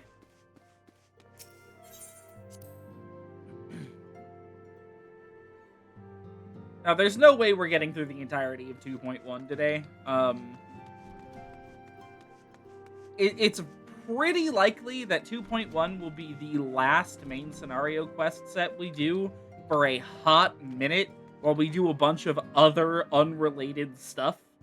There's multiple sets of raids that I need to show eventually. I can't even say, like, I want to show. The game will progress gate us before the end of A Realm Reborn if we do not stop and do the Alliance raids. Obviously, there's multiple class quests. There's a ton of optional dungeons.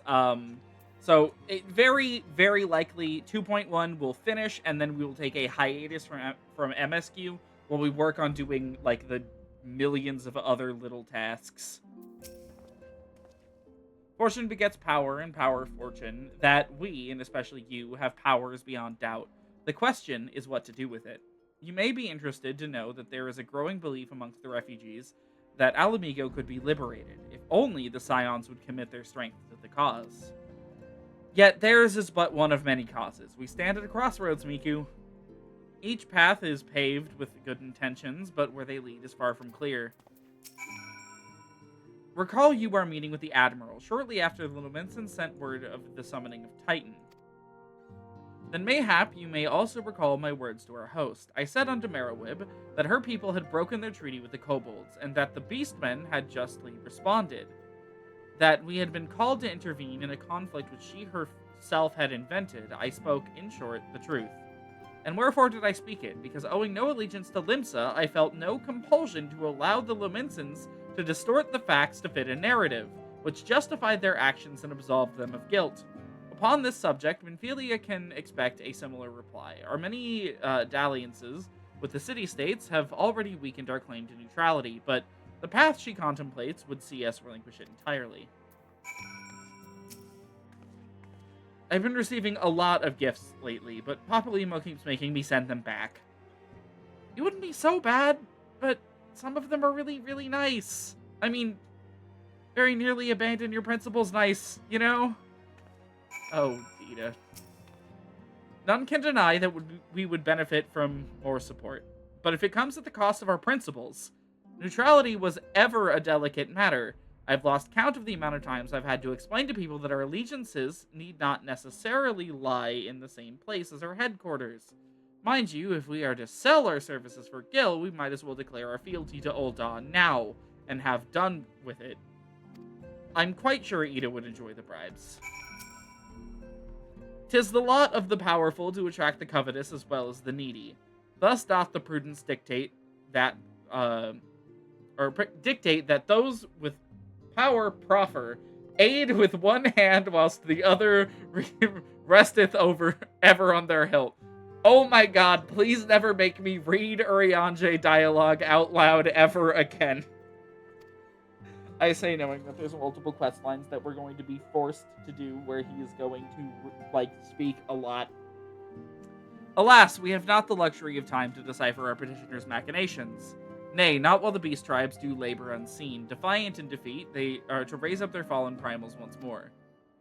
Doubt not that they shall return, stronger and bolder both, nor that we shall be the ones to meet them. This sacred charge shall ever be ours. 'Tis but a pity we are so few and our fortunes so finite.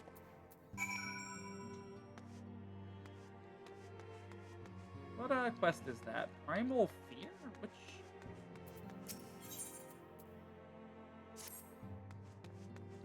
I think that's the normal raid questline? I think. Hello, Alfino.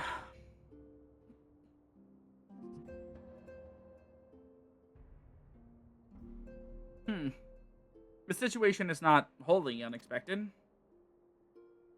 I too have given much thought to our organization's future, though it would seem I have reached a different conclusion. Mayhap it is time I made my feelings known to the antecedent. Come along, Miku.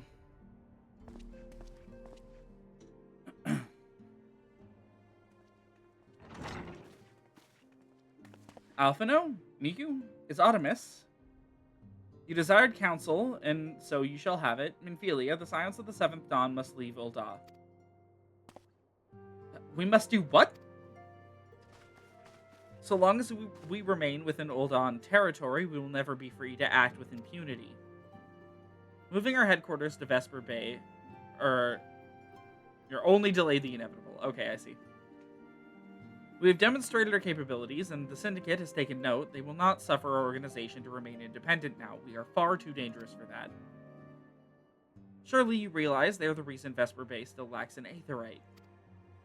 They know full well how beneficial one would be to our cause, which is why it and other favors will be denied us unless we cooperate.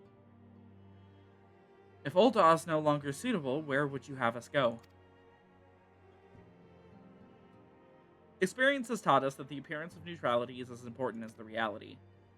Accordingly, we must keep each of the great nations at arm's length and plant our banner in a place which all agree to be beyond their borders. Mordona. Revenant's Toll, to be precise, it lies within neutral territory and offers all the essential facilities we require. By way of an additional benefit, it also is frequented by a veritable legion of adventurers who may serve to supplement our ranks. I am, of course, conscious of the fact that we have developed a certain bond with Ul'dah and her people over the years, but I truly believe this to be the best course of action. As you yourself observed, we have invaluable ties to the local community, forged through years of concerted effort. Ul'dah is our home, Alphino. To cast aside everything we have built and start anew in that desolate wasteland would be beyond reckless.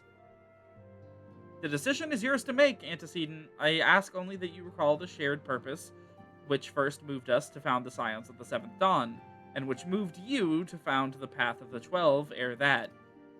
The Path of the 12 is what she was doing in 1.0's story content. 1.0, I don't have a way to show it to you. There is a single quest located within Stormblood that gives you some backstory. That's it.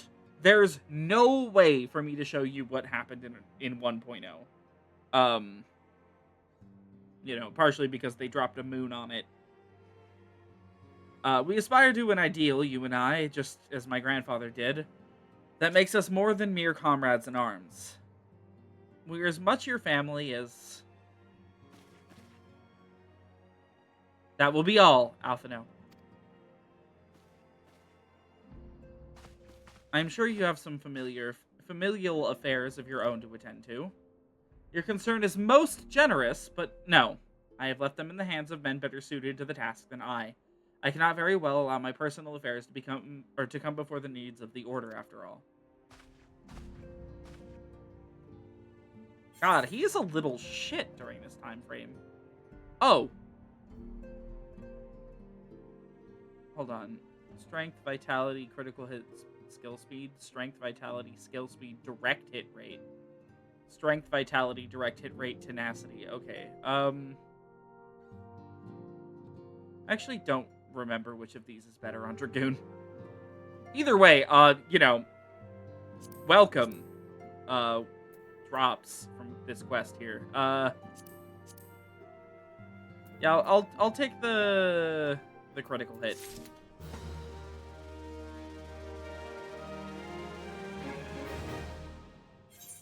Hop over to Dragoon to equip it. Oh. I mean, it gives a lot more defense, but it doesn't give as many stats.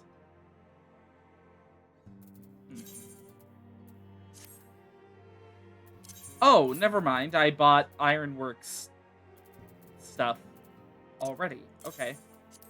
Well, we're gonna need this for, Scholar, so...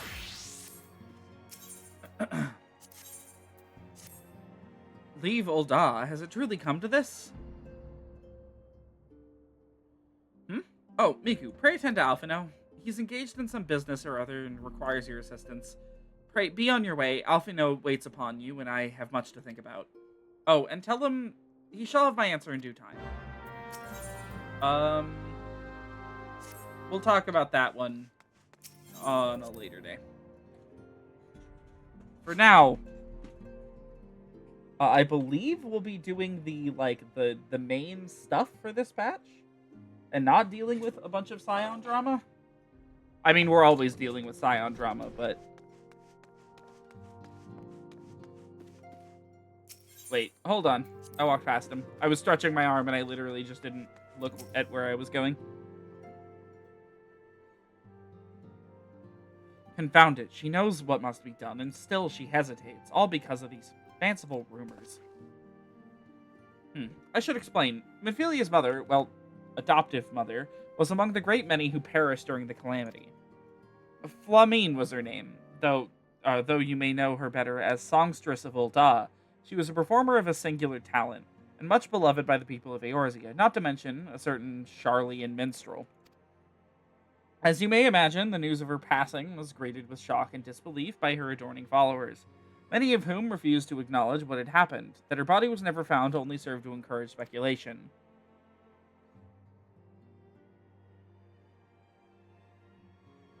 Minfilia, too, struggled at first to accept the truth, but as Flamine's absence stretched from months into years, she saw that there could be no other explanation. Until recently, at any rate, for whatever reason, rumors have once again begun to circulate that Flamine is alive and well. One of our informants, Father Iliad? Father Iliad? Okay. Has sent word that the woman matching the songster's description was seen at the seaside resort of Costa del Sol.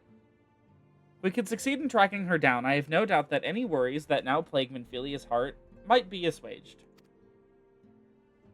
I mean to set forth for Lenosha at once. Let us reconvene there and inquire with Master Gegeruju as to the veracity of these rumors.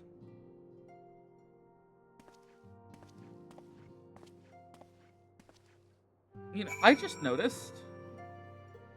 Okay. That's just like a secondary earring that comes with the Azemia earring. That makes more sense. Let me take a look here. So we're moving on. We are 6 quests out from the piece of content in this, and from there it is 3 quests to the end. So I kind of doubt we'll make it to the fight here tonight. At the very least, this is probably going to be like a 2-night patch. Oh, sweet siren of the sands, my Mikote muse, why have you forsaken me? Titan's bane! I mean, Miku, what brings you to my humble resort? Flamine? You mean to tell me that the goddess made flesh who dwelt among us until so very recently was the songstress of Ul'dah? Egads, woman, if I had known that, I would have chained her to my bedpost and never let her leave. I so despise you, Gegeruju. Oh, for shame, to think that she now plies her trade for the riffraff off to the west, wherever she says she was going. It's a tragedy, I say, a tragedy. West, is it? Thank you, Master Gegeruju. Your information will serve us well. That said, there are a number of places she could be. I shall begin my search by the docks and see if any witnesses might have some knowledge to spare. I would be most appreciative if you could travel on to Wineport and do the same.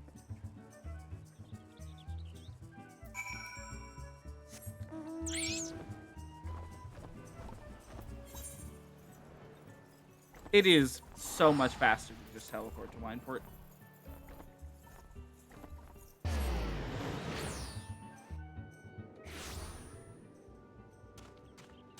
What is Levs? Levs of Wineport. Yep. Thought so. Hey, it's you. Well, it isn't Miku, savior of Wineport. To what do we owe the pleasure?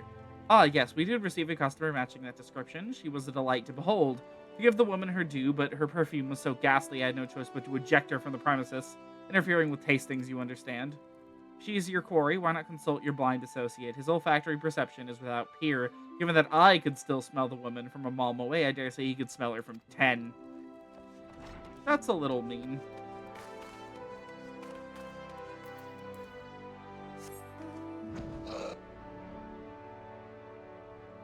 To both your blind friend and Flamine. Eh? You want to know if I've seen a Mikote last with the name of Flamine? I wish. I haven't seen last of any description for too bloody long. Excepting yourself, of course. Okay. Well, you have fun with that. There's literally a woman here. She's literally right there. In fact, if you walked out from where you could see her. Okay. I see you've had many grand adventures since last we spoke, Miku. You must share them with me sometime. The girl from a little while ago? One does not forget a perfume like that. So robust and intoxicating yet simultaneously familiar, reminiscent of a bloom native to these parts, in fact.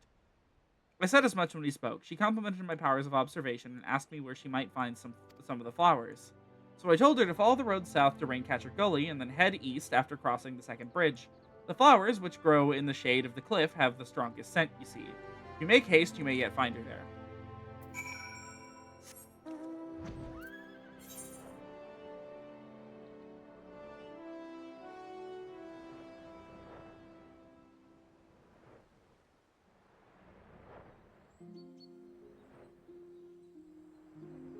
This is a nice area. It's probably my favorite of the Reborn maps. It's just always really relaxing. Okay, I can't say I've been this far south in this area in a long-ass time. In fact, actually, I don't honestly remember this at all.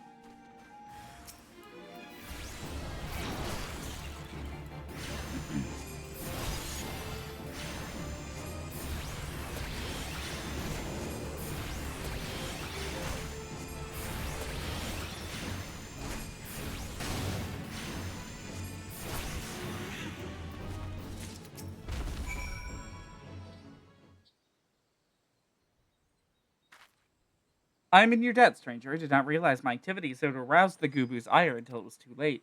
Their oils can be used to make a perfume, you see, and I... Yeah, shut up. I know you're Minfilia's mom. Flamine? I don't... Who are you? Whom do you serve?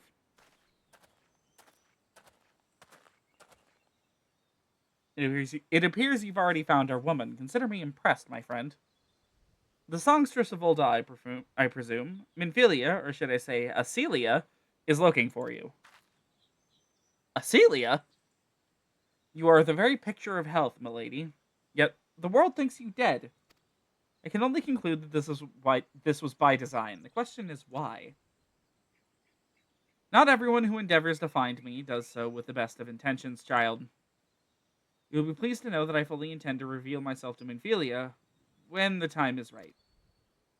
Oh, well, that does please me, more than you know, but tell me, sojourns in the forest of Lenosha aside, when exactly will the time be right?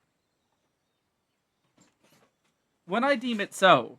Do you imagine I traveled all this way on a whim? As I was telling your associate prior to your intrusion, I came here to harvest these flowers for use in a perfume. Does that satisfy your curiosity, or would you interrogate me further?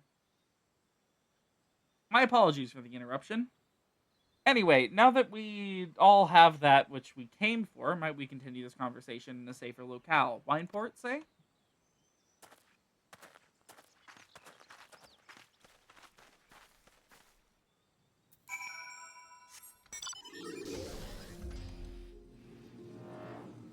It is faster to teleport there. I'm just gonna teleport.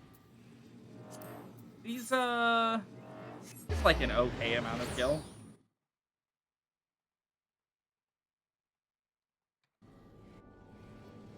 Okay. This is not at all how I had envisioned it.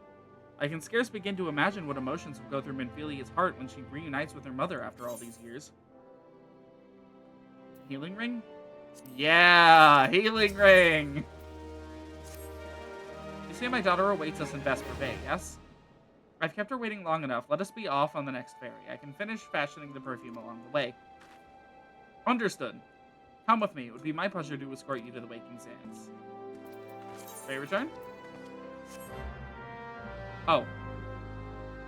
Oh, it just moved me automatically. Okay, I see.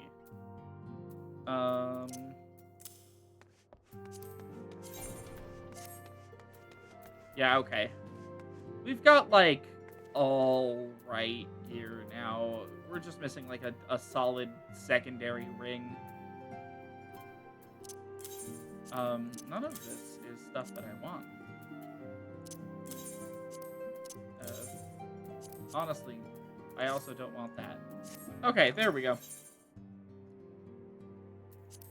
I always keep my inventory, like, squeaky clean.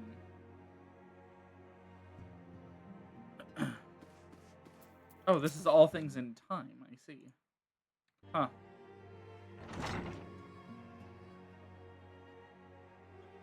Antecedent, you have a guest.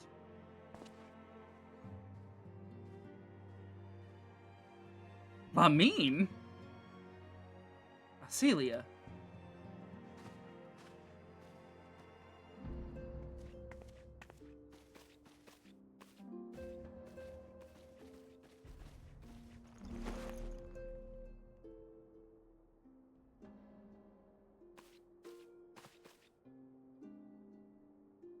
I haven't seen her like this in years, Miku.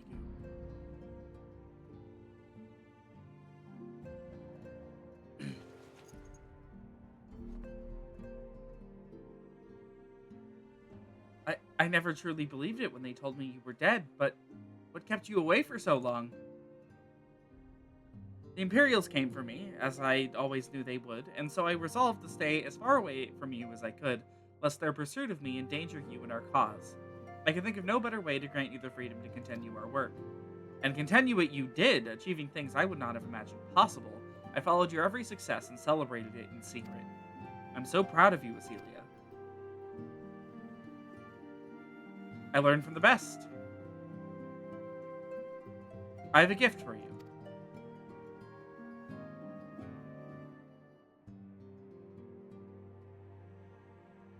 Celsetia perfume? You remembered. How could I ever forget? You wore it all the time. If ever I lost sight of you, I could find you again just by following my nose. I didn't think it was made anymore. You must have gone to such trouble.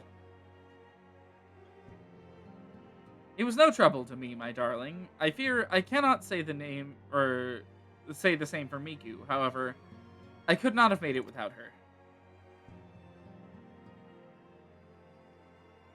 Thank you, Miku. Thank you both.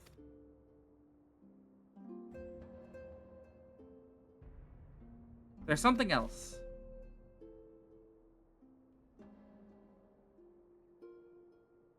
This is the cat's eye I found. All these years, you kept it.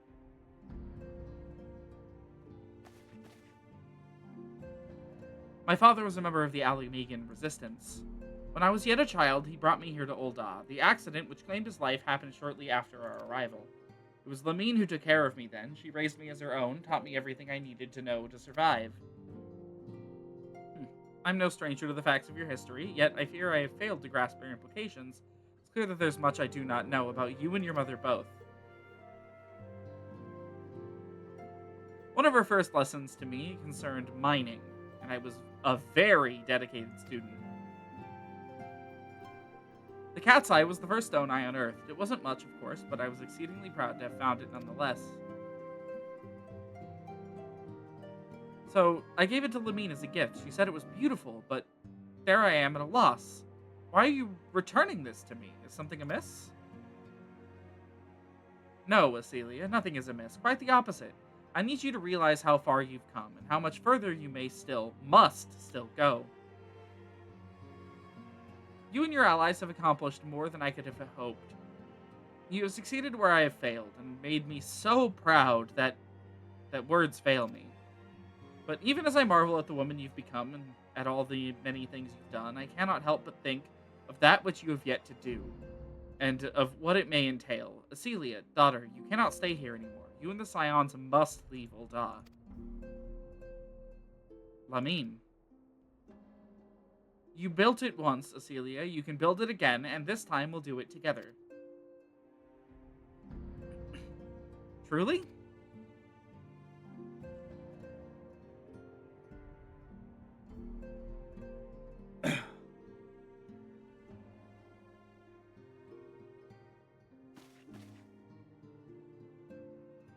Alfino, the time has come for the Scions to leave Vesper Bay. We shall establish a new headquarters in Revenant's Toll, as you proposed. Much work lies ahead of us. Inform our fellow Scions and send word to the students of Baldesion. Preparations begin at once.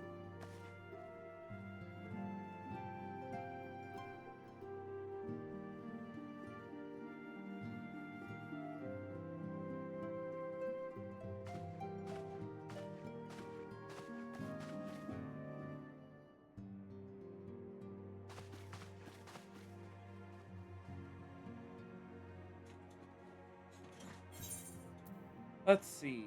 Striking. Okay, I don't need any of that for the time being.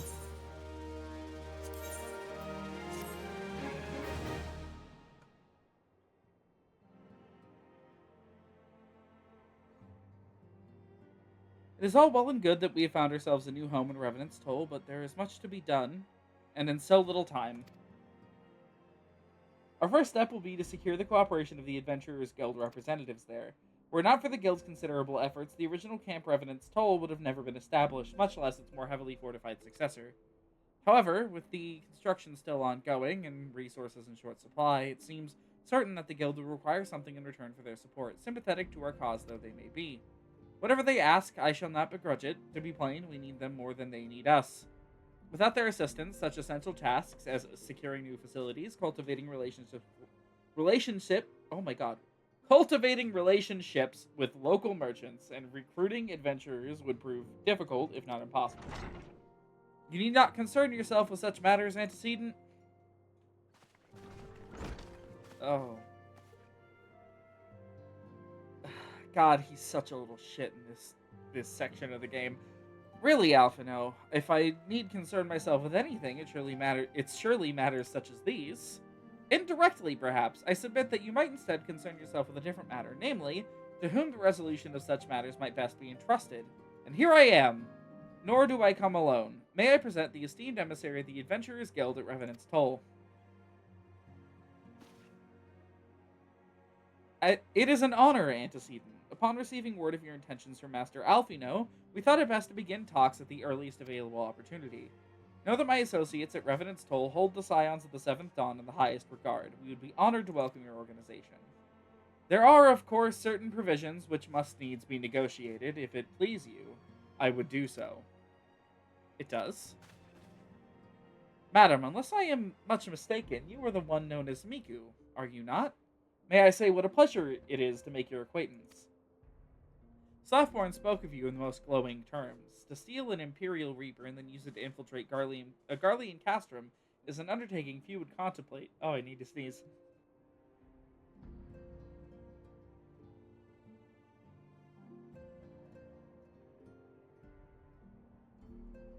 And fewer still survive. You shall always be welcome at Revenant's Toll. We hope you will favor us with your presence again ere long.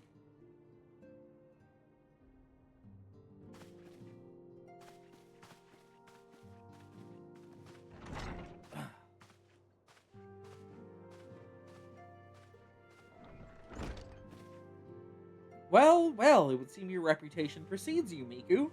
Mayhap I should dispatch you to Revenant's Toll with all haste as first intended. But before that, I dare say you have earned yourself a rest. After all, you have traveled so far, and there's already so much you have done for us.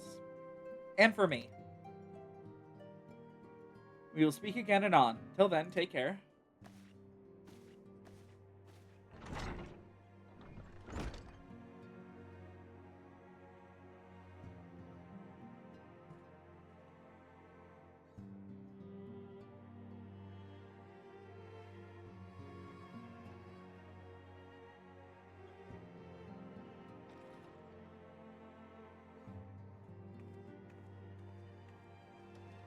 Ah, Miku, were you able to get some rest? I would ask you to come with me to the Solar. Alphino had just returned. And it would seem there is something he would share with us.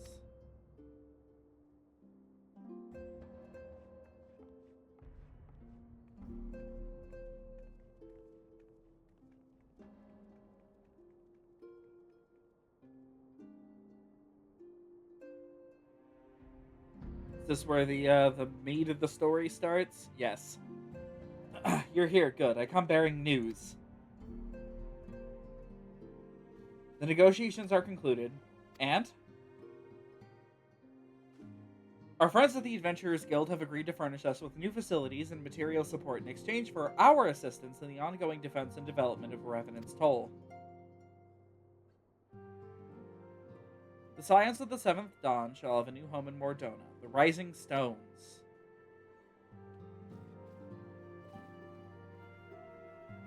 A bittersweet victory, if truth be told. I cannot deny that I had come to look forward to Tataru's tales of our many guests and their many, many demands. From the waking sands to the rising stones, passably poetic. That wasn't your doing, was it? I too have news to share. In expectation of this momentous day, I personally informed the Alliance leaders of our plans, and they have each pledged their full support, General Reborn included.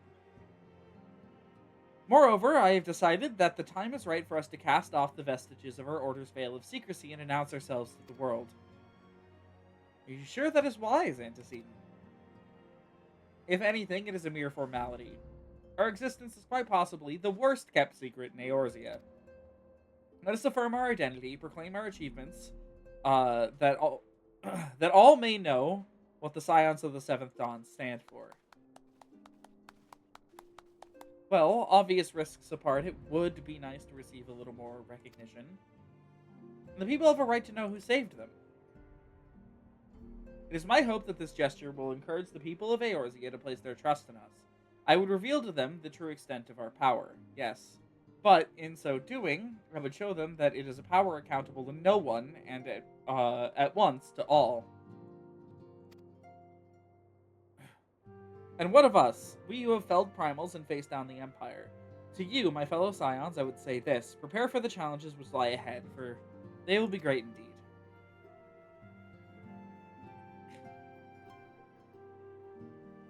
Great, I say, yet no greater than us, and we will rise to them, as we have time and time again.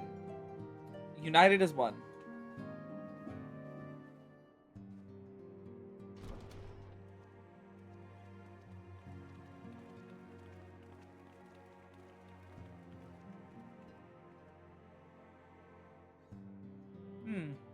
There must be some way I can... Wait. That area is said to be rich in minerals. Maybe I should ask Clemene to teach me the basics of mining, too.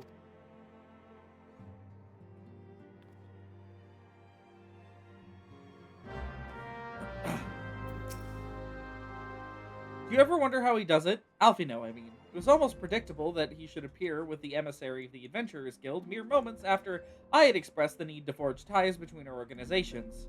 Truly, his sense of timing rivals even your own. Setting such mysteries aside for the present, I have a task for you. I would like you to deliver these documents to Slathborn. They concern our forthcoming move. Do take care on the road and represent us well, Miku.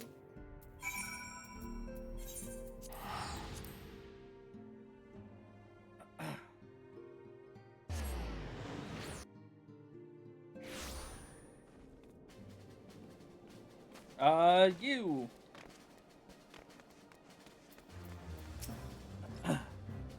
I was told to expect a Scion, but I didn't expect it to be you.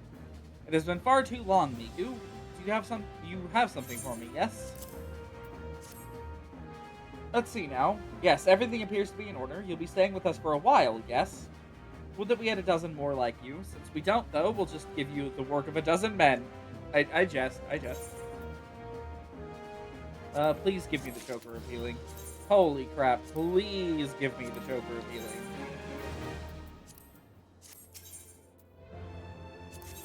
Oh boy, here we go. Okay. We have 3 quests till the main thing in this patch. So probably call the MSQ there for the evening. Back to do the work of a dozen men, I see. Ha, but I jest. Even I can appreciate that an important woman such as yourself has little time for menial tasks. But since you're here, mayhap you'd be keen on having a look around the Scion's new home. See that impressive structure over there? That's the place. It was originally built to house a branch of the guild, you see. As such, it comes complete with a tavern where adventurers can rest from the road, fill their bellies with good food and drink, and their ears with tales of fortune to be had about the realm. Make it a bit raucous at times, but I imagine it'll be as good a place as any to recruit capable men and women to your cause. Come with me, I'll show you around. That you, Miku? I'm quite sorry to interrupt, but I have most urgent news. We received grim tidings from Gridania, and it would appear our aid is required at once. I must ask you to report back to the Waking Sands with all due haste. Is everything quite alright, friend?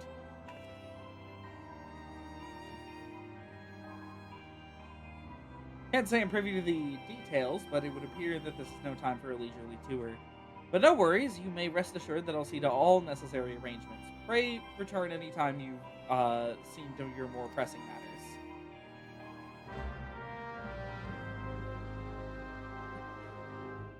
How long are these quests? Oh, this quest is quite short.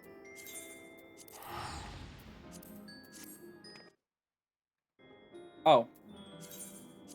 While alt-tabbing, I accidentally...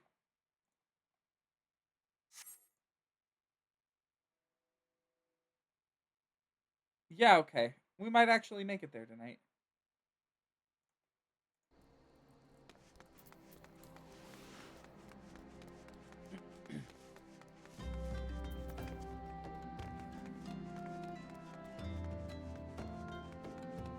Wait a minute. I think this guy isn't even a quest. Yeah. The thing this unlocks is, kind of a weird feature. Yeah, New Game Plus. It lets you re-experience, like, storylines. I don't think you get any rewards out of them. A messenger from the Twin Adder came to the Waking Sands while you were in Mordona. I wasn't privy to his conversation with the antecedent, but I did see the look on her face after he took his leave. Something is definitely amiss. Could it be that the XIV summoned Garuda again? Or mayhap Imperial forces have been sighted within the Shroud? Well, whatever it may be, I'm absolutely certain it's nothing you can't handle. Now go and ask the antecedent if there's anything you can do.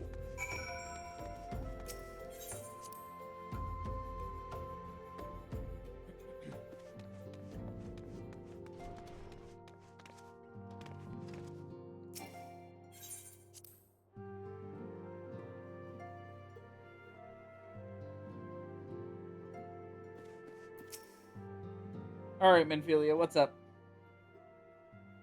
I knew this day would come, yet I prayed it would not come so soon. We have reason to believe that another primal, or an entity resembling one, has been summoned in Gridania.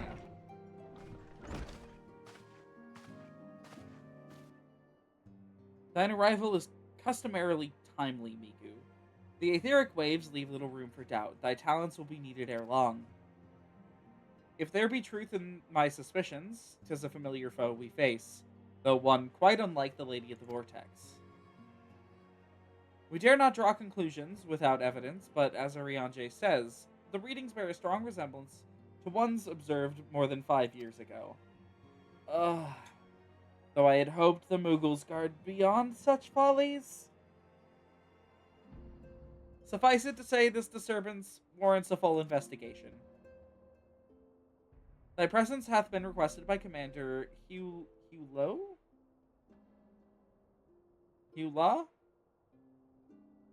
Something French?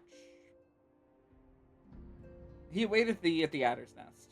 Pray, hasten to Gridania, Miku. Ida and Papalima will rendezvous with you there. May you walk in the light of the crystal.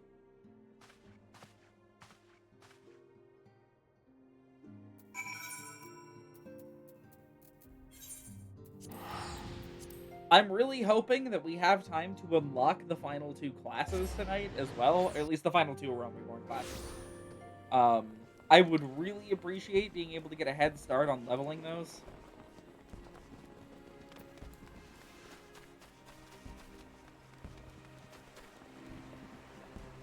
After all, the goal is to show every class quest.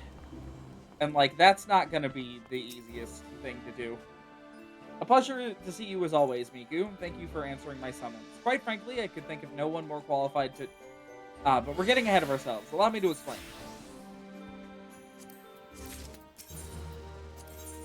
Hail to the king, Kupo!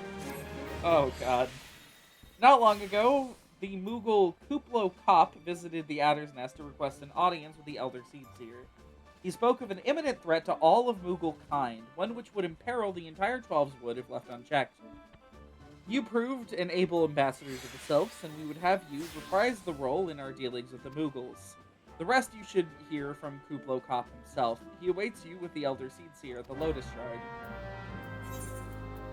Or the Lotus Stand, rather. What is this quest?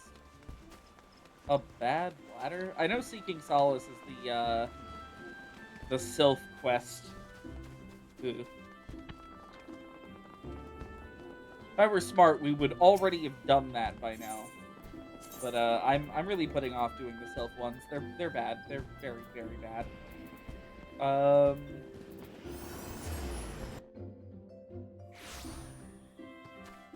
Obviously the content is interesting. It's those goddamn daily quests that are awful.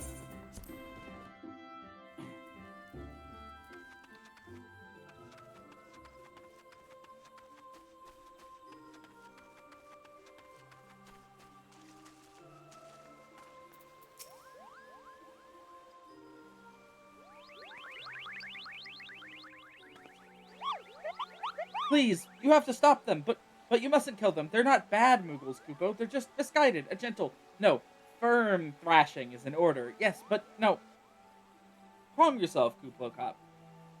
Can you not see that she hasn't the faintest idea what you're talking about? Be quiet this instant. Pray, forgive this witless outburst, sister. Most grateful am I that you have come, Miku. And upon such short notice, truly, Gridania could not wish for a more stalwart ally.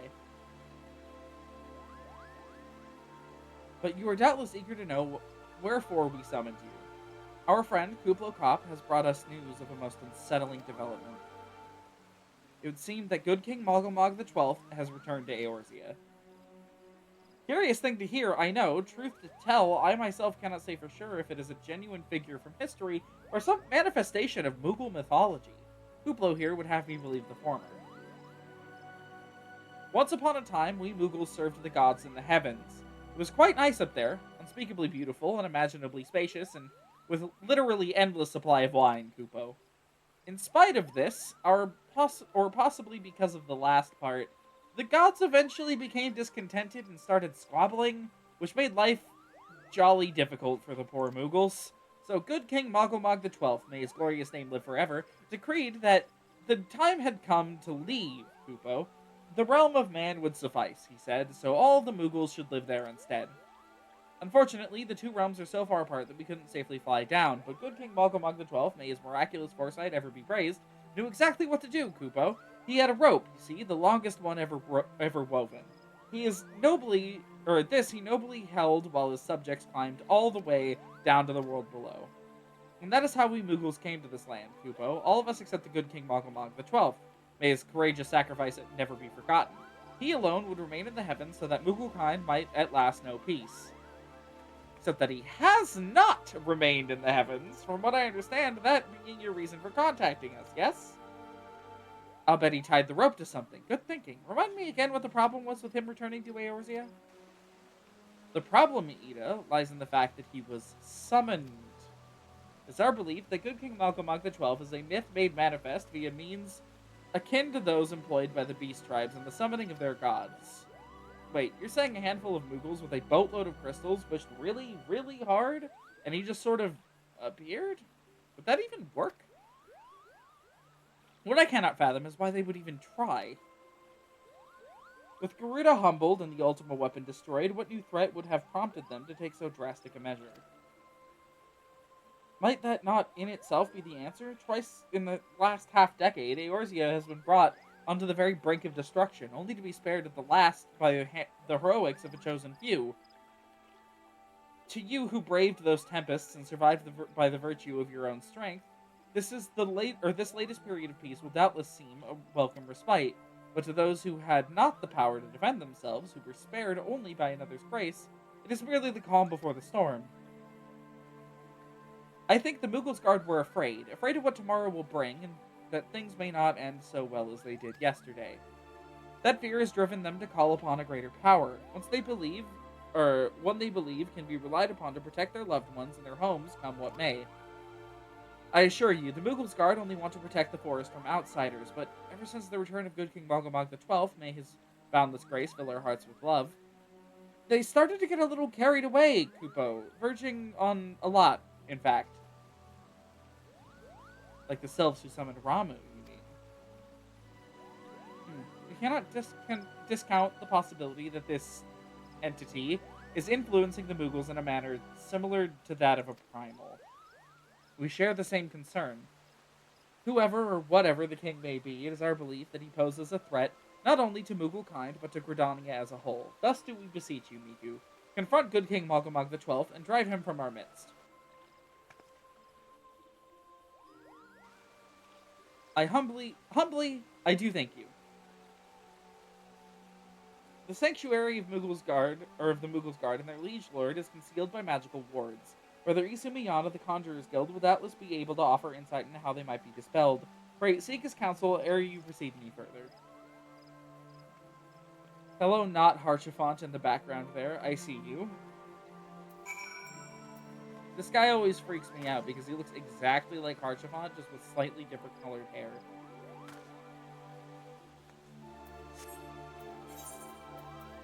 Oh. Is he in? Hold on. Oh! Right, okay.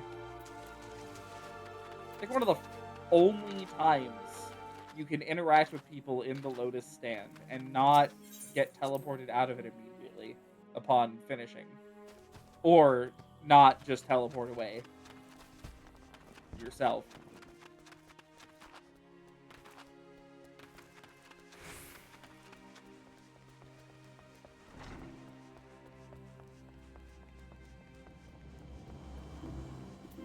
There you are. Welcome, Miku, welcome! You should be the one to face good King Amalj'aa XII is of great comfort, to me and to the elementals both. I'm sure you know, the Mughals are not by their nature a warlike race, yet should the king be suffered to remain, it is likely his influence will bring about a change in them. Thus does it behoove us to defeat him quickly, before any lasting damage is done. Make whatever preparations you deem necessary, and inform me when you're ready to seek the king. Oh. More healing gear. Holy shit, more healing gear. Thank you. I need, like, one more healing ring. The wards barring access to the King's Sanctuary can only be nullified through the use of enchanted keystones. The self-same method employed 5 years ago when the first king was summoned to Eorzea. It was with great regret that we were forced to sanction the slaying of the Guardians, who then held the keystones, for none were in our possession at the time. For the grace of the elementals, however, we've been spared that burden on this occasion. Kobold confided in me that he had been entrusted with a set of keystones by the Mughals Guard themselves, yet wishing not to betray their confidence, he begged me to find some other means to gain entry to the King's Sanctum. Alas, I have been unable to do so, and dare not labor any longer, for fear that the Mughals might succumb to their corrupting influence of their liege lord. We must needs have Kobold's keystones, Miku. Pray go to him and beg his assistance. He awaits you at West Shore Pier. Impress upon him our great need, and I am certain he will yield. Oh, like West Shore Pier is here. Huh. Oh, I forgot this motherfucker has an optional dungeon attached to him. I completely forgot that he is the... What is that dungeon? Amdapor... Lost City of Amdapor. He's the unlock quest for that.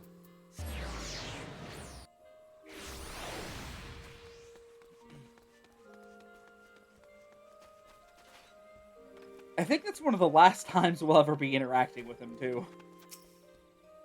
So, how will you do it, Kupo? Oh, he told you about that. Well, if there truly is no other way, I'll do it, Kupo. I'll take the ferry to Sweet Bloom here. I'll go on ahead.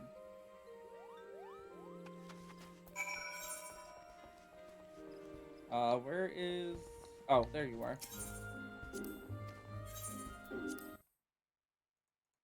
This is...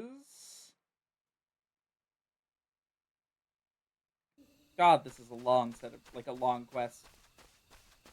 Oh. They look a little, big. Don't you dare lie to me, Kupo. I know what you're planning, and I won't allow it. Open your eyes, Kupo. The king will never be satisfied, no matter how many crystals you bring him.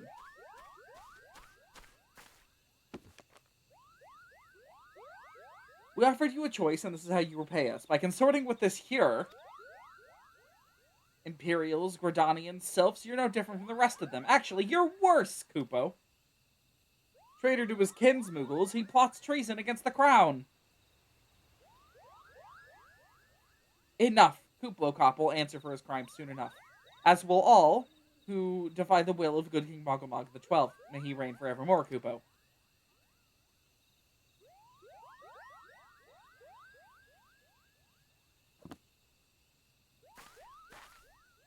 The king is planning to purge the 12's wood of his enemies, Kuplo. We've got to stop him before it's too late.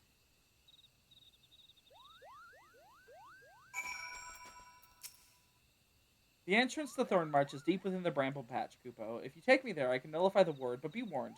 The Moogle's guard has set traps to lure enchanted beasts. I can't hide from them, so you need to protect me, Kupo. Let's see. You need to escort.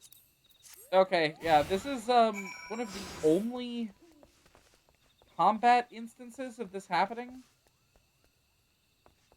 like, ever in the game. Yeah, I should switch to Dragoon, where we are considerably stronger.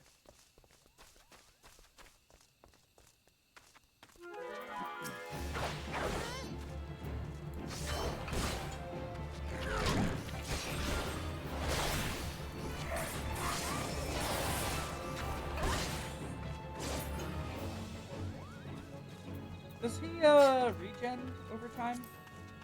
Yes, he does. Okay.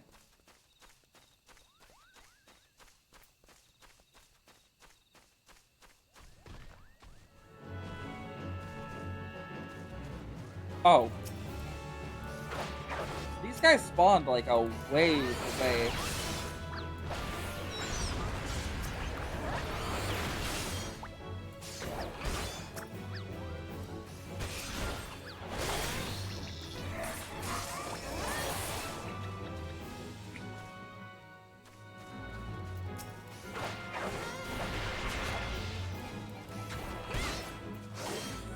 I honestly struggle to remember another time they do this in the game. I don't think you ever have to escort an NPC ever again. At least not outside of, like, a solo game. This is the only time they do it in, like, the overworld. Really weird.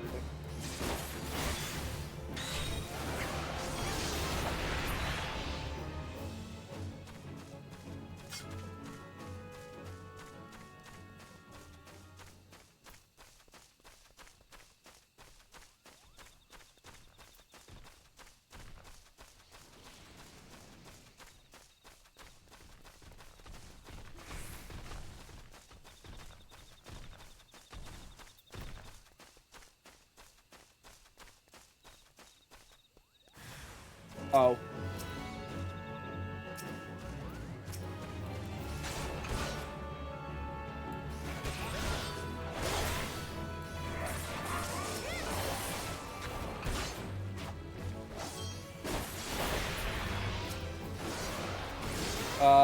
Fuck. Oh, there's my stun button.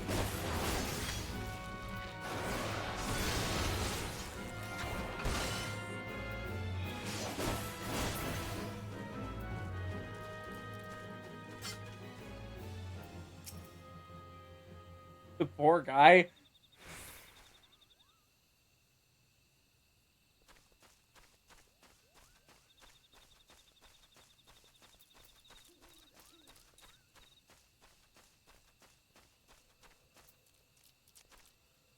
Come on.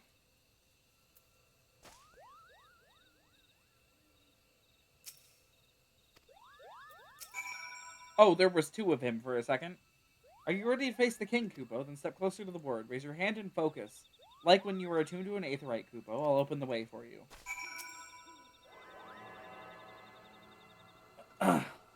Alright. We have made it to, I suppose, tonight's boss.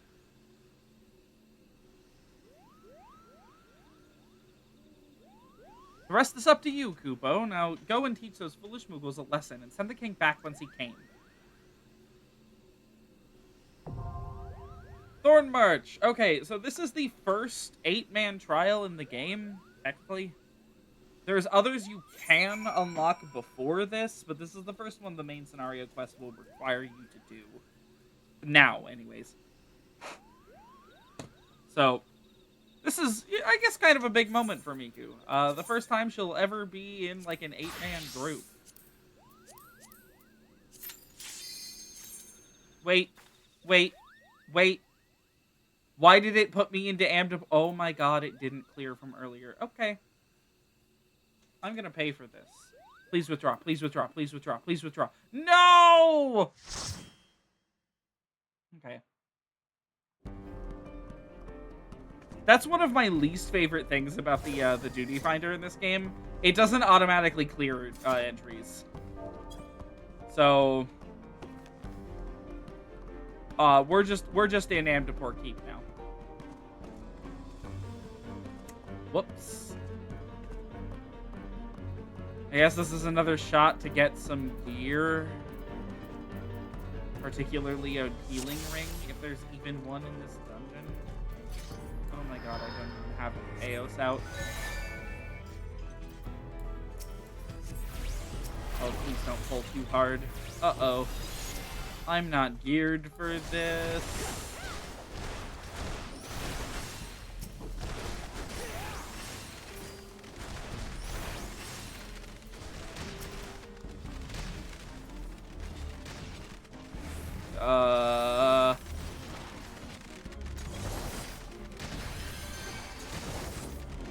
I'm really not here for this. Like, at all. This is a massive problem.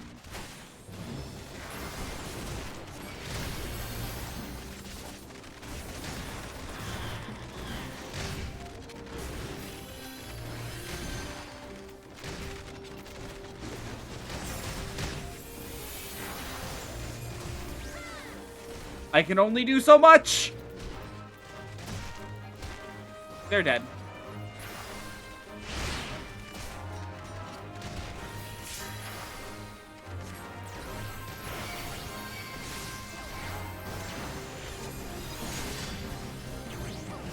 Oh my god.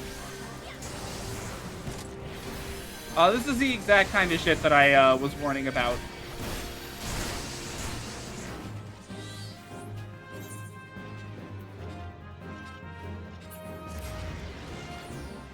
Like, the exact kind of shit.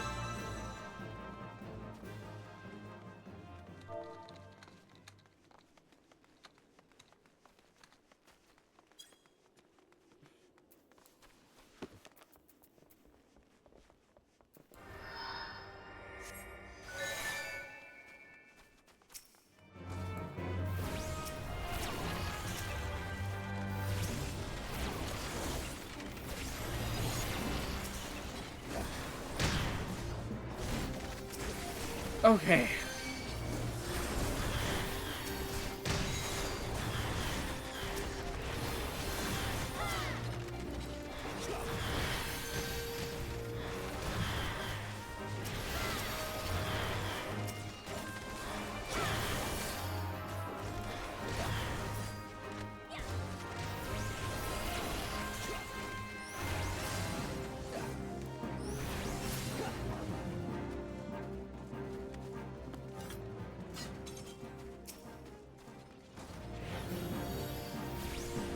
The crazy thing about this one is going wall to wall isn't actually even all that much faster than taking it in 2 chunks. So you really just take it a bit slower. Not even slow, just like slower. And the dungeon gets much more clearable. Not really a time gain here.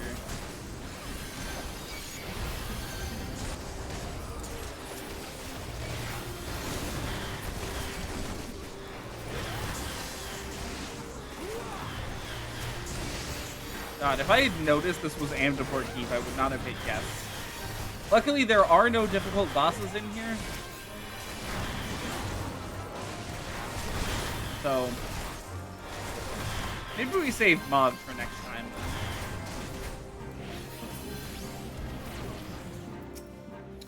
God, this was supposed to be Thornmarch.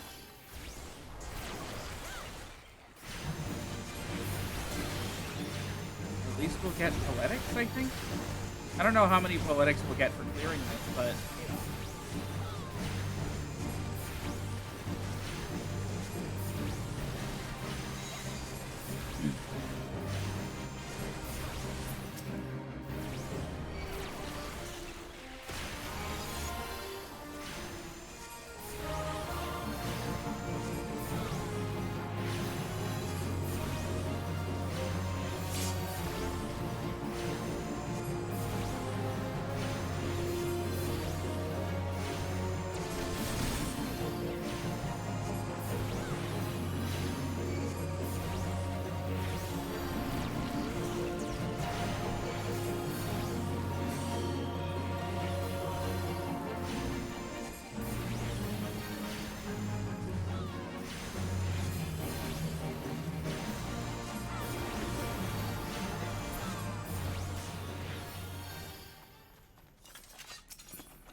Oh, that hat is just undeniably worse than what we're wearing. Does it look good at least? No, it covers the twin tails.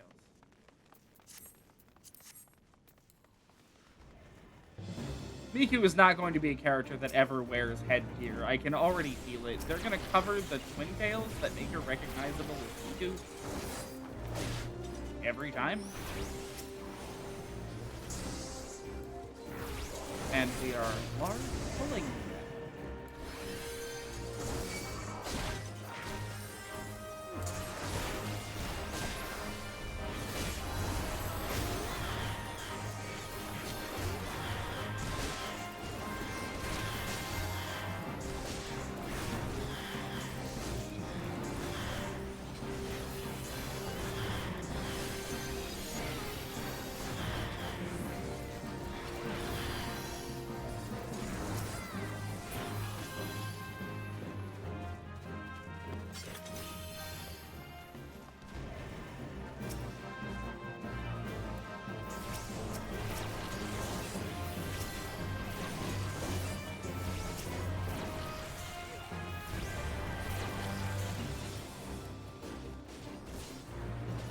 How far are we bowling here?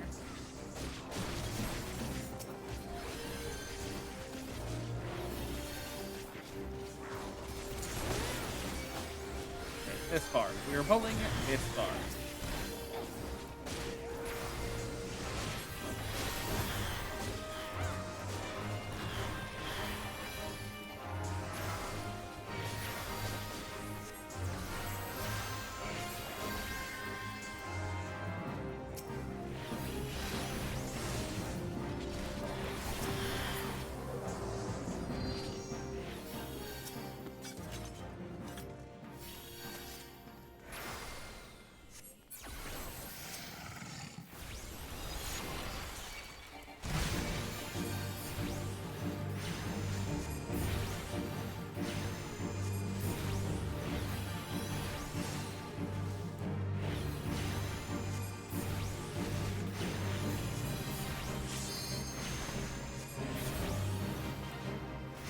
Okay, Mr. Demon Wall. We're dealing more damage than we were last time, so that's something. He threw someone off? I haven't seen that in years. I actually didn't know you could get thrown in a direction that isn't straight back.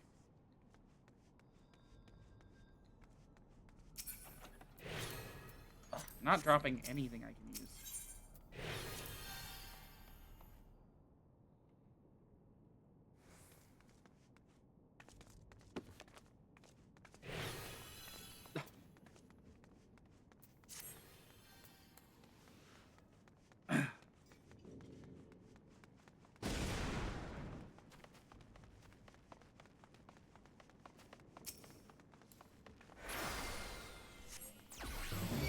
Ah.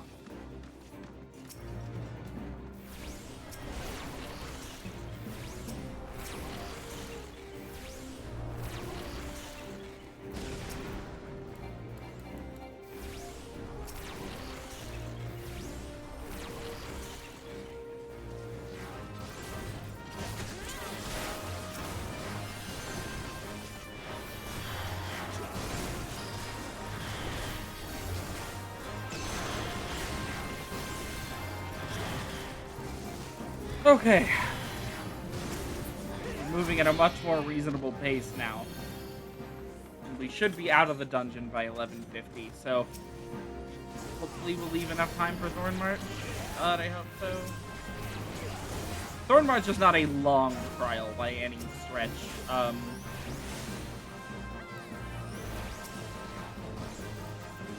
Whoa!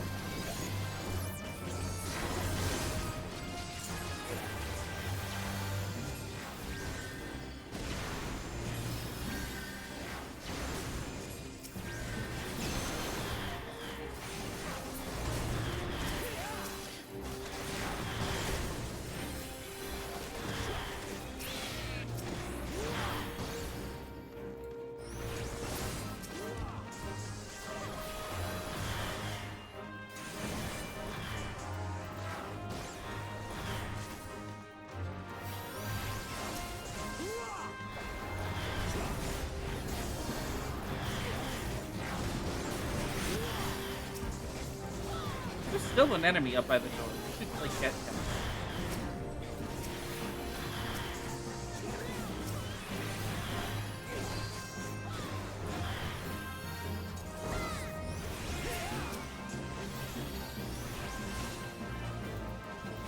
No, don't pull in. Okay.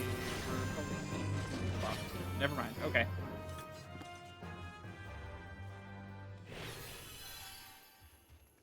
Oh, it was someone's first time, which means that we get a athletics bonus for clearing.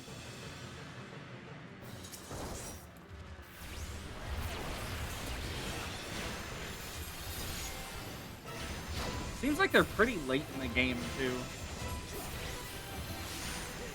They have Viper unlocked. That unlocks at level 80.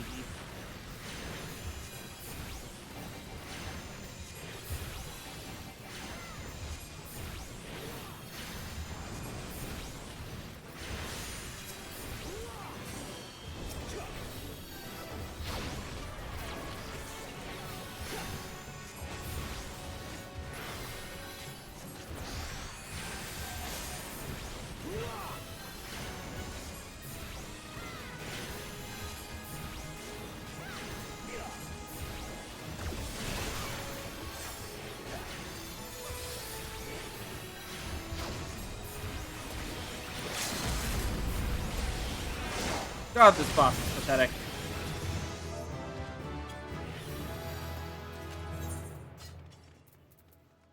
Tank did good after the first wipe.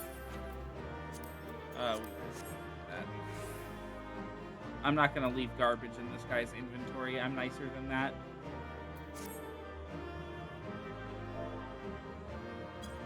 Oh.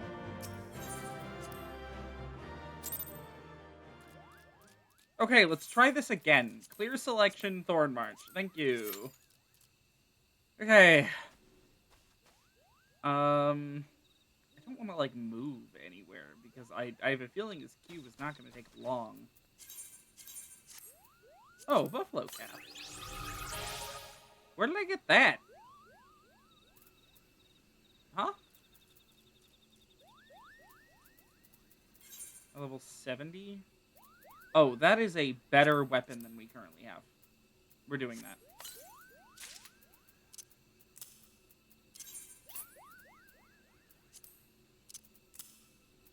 This one also... Okay, this one is not also a summoner book. Hold on.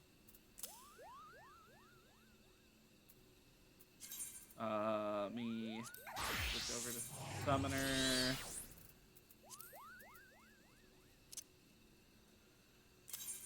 Throw out this other old book. Okay. Oh, and this old scepter.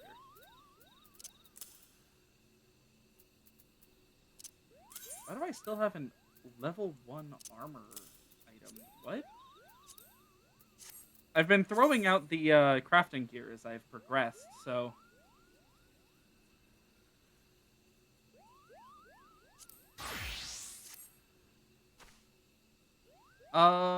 You know what? There is a side quest that I want to do in Ul'dah, and it's not going to be one that we actually pay attention to. It's boring, kind of terrible, but it unlocks a dance, so I want it. Should be this one right here. Help me, Lord of Dance. It unlocks the ball dance, I believe.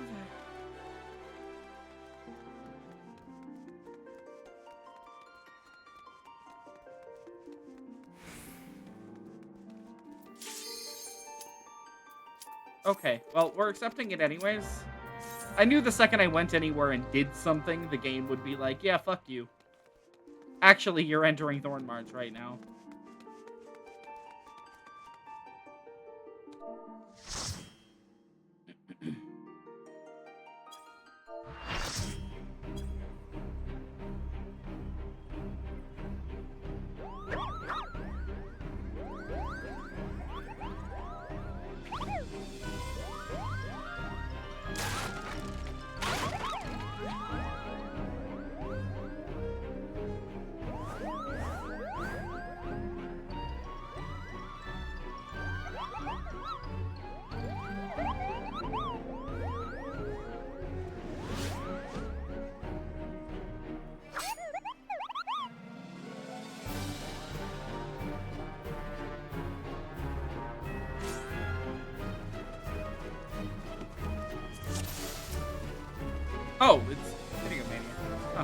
We had that person before.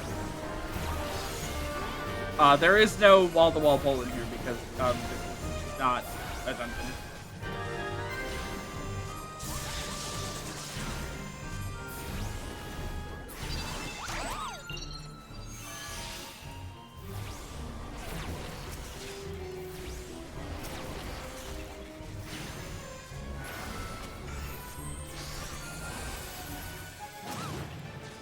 Oh, okay. So the gimmick here used to be that a lot of these like little Moogle guys, they'd show up and they would introduce their individual mechanics to you. Nowadays that is not quite how it works out. They changed the fight some time ago.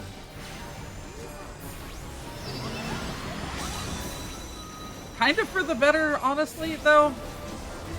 The thing about the way that this fight is supposed to work is that it is horrible. It was very bad. You had to know, like, which Moogles to leave alive because you did not want them to kill the wrong ones.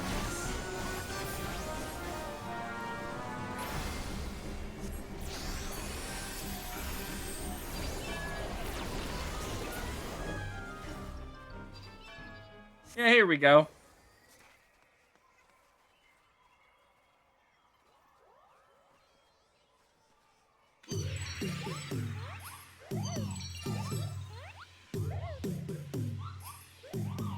You ever noticed the Black Mage one never dances? Alright, yeah, banger alert, by the way.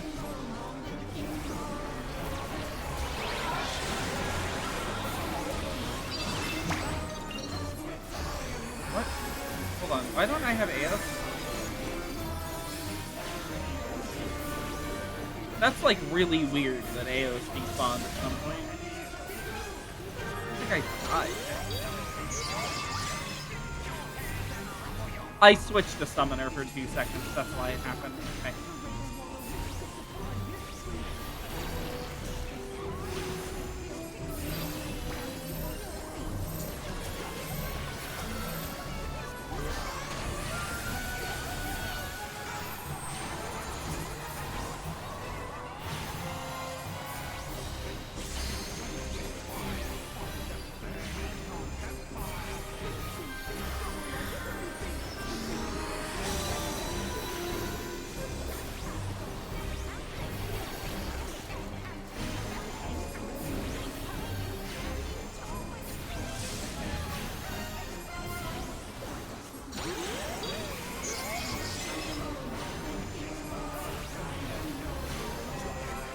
Yeah, okay, here's Moogle go around.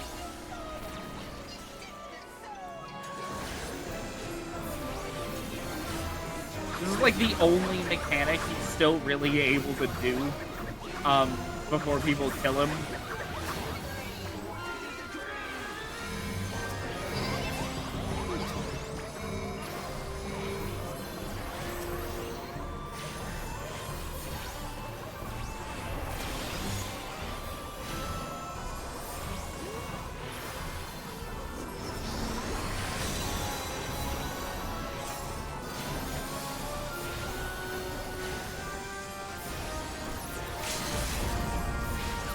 And there he goes!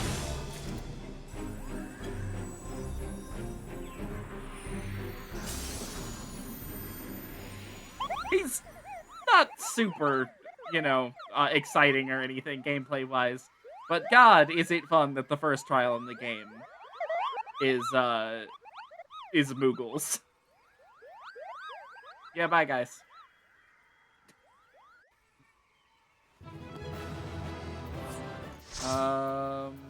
Yeah, I'll agree on that, and I'll need on the coffer.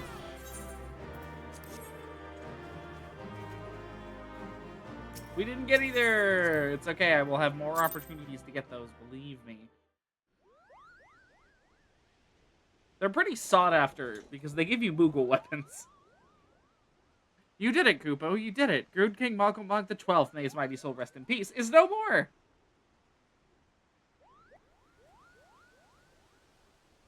I shudder to think of what might have happened had you not stopped the Moogle's guard when you did. Thank you, Miku.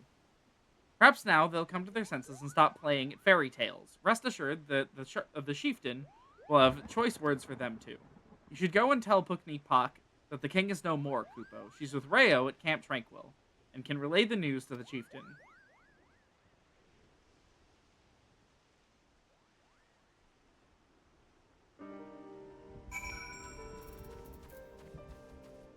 Okay, I believe that's where we're going to cut off MSQ for the night. There's only 3 more quests in this patch.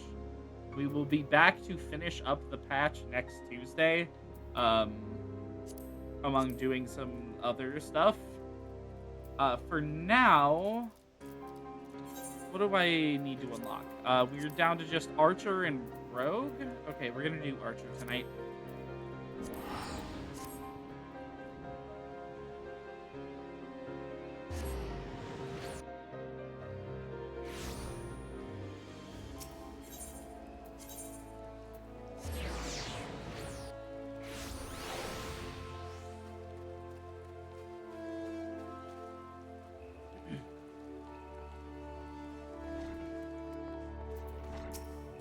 Okay, greetings, adventurer, and welcome to the Archers Guild. It is here that archers the realm over gather to master the bow. We engage the enemy from a distance, ever seeking to alter the course of battle with a single well-placed arrow.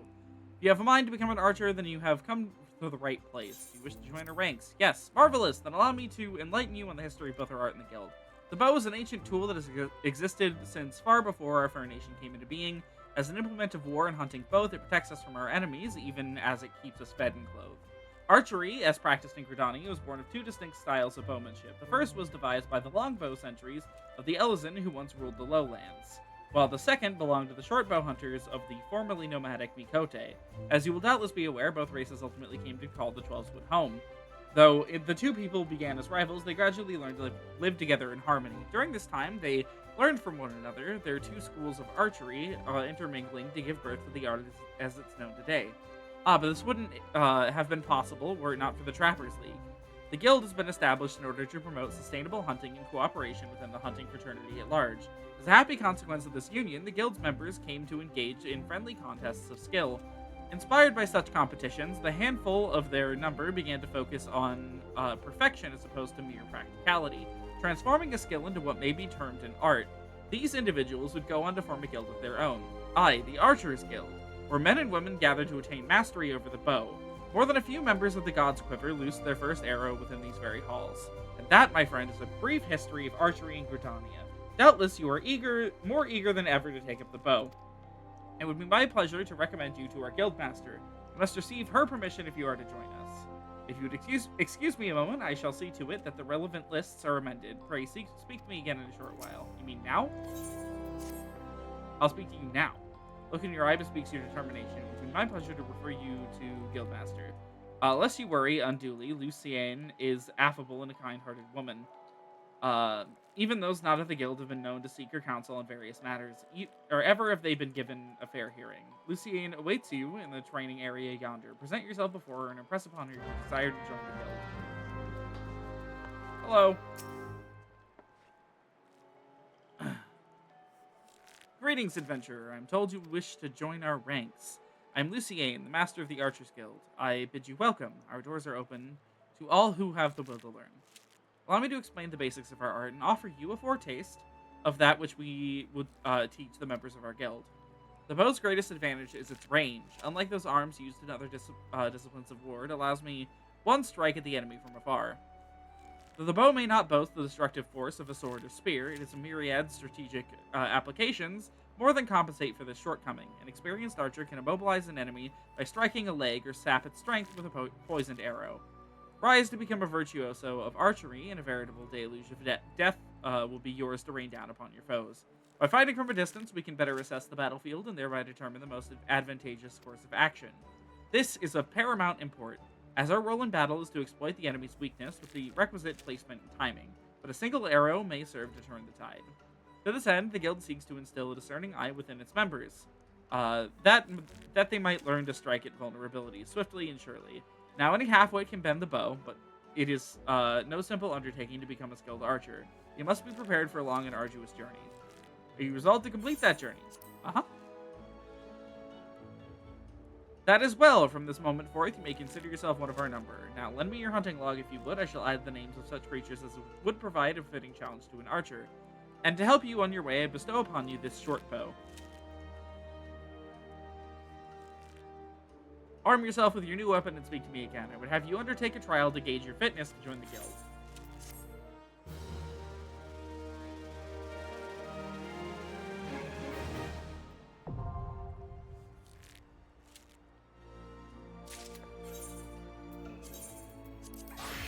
Okay. As always, we have no shirt. Yes, the bow becomes you, Miku. Now, before proceeding any further, I must need gauge your innate aptitude for archery. To this end, I hereby assign you the following trial. Slay the squirrels, ladybugs, and fungars that roam just beyond the city gate. 3 of each should suffice. In so doing, you will prove your fitness to join the Archers Guild. It goes without saying that you must do so using your bow. Report back to me when the task is accomplished. Now go, Miku, and earn your place within these halls. Okay. Let's talk about Archer, then.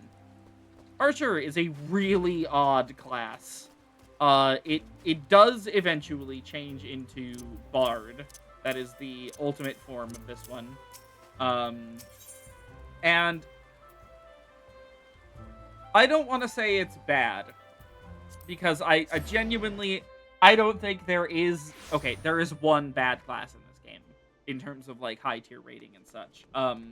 But I firmly believe that, you know, there is only one and this one isn't it. You know, that being said, there. God, is Bard a weird one. A lot of its DPS comes from party buffs, and damage over time effects.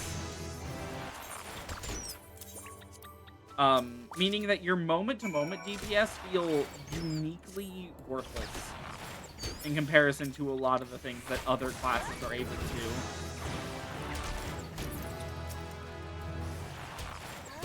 do. You're also very RNG dependent. And on top of that, and keep in mind, this one's not necessarily a negative, because people do like this about the class, generally. But God, is this one complicated. Keeping up with a Bard rotation is one of the more difficult ones in the game.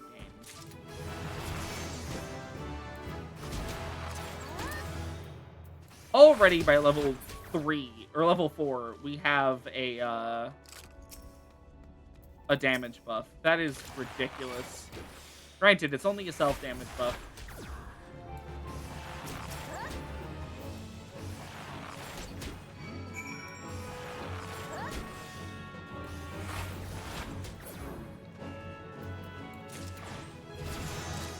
Now, this is our first physical ranged DPS. There are a lot of these in the game, as you can imagine. Or there's 3 of them in the game, rather, as you can see. And physical ranged is probably, and I don't want to downplay how good some of these classes, okay. I don't want to downplay how good 2 of these classes can be in certain team comps.